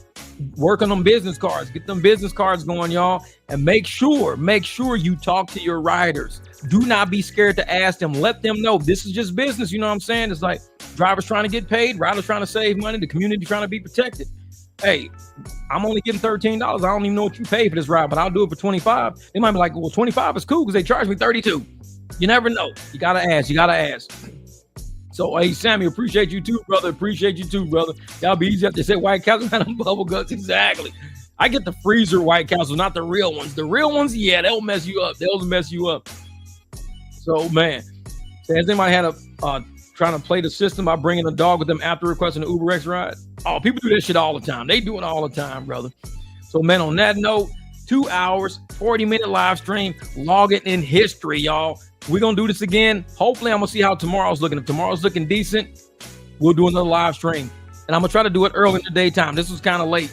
So tomorrow, if I can get on earlier, I'll get on like about 11, 12, and we'll run that live stream from there. In the meantime, y'all be safe out there tonight. Keep your head on a swivel. If something looking shady, get your car up out of there. You don't need to deal with that shit. Let them call Uber. Let them call Lyft. Whatever they want to do, you make sure you take care of yourself out there because they're really trying us now. They're really trying us. So shout out to y'all from the Mic Drop Barbecue straight to you. Let's get it. Let's turn the music up. Let's crank the beat real quick.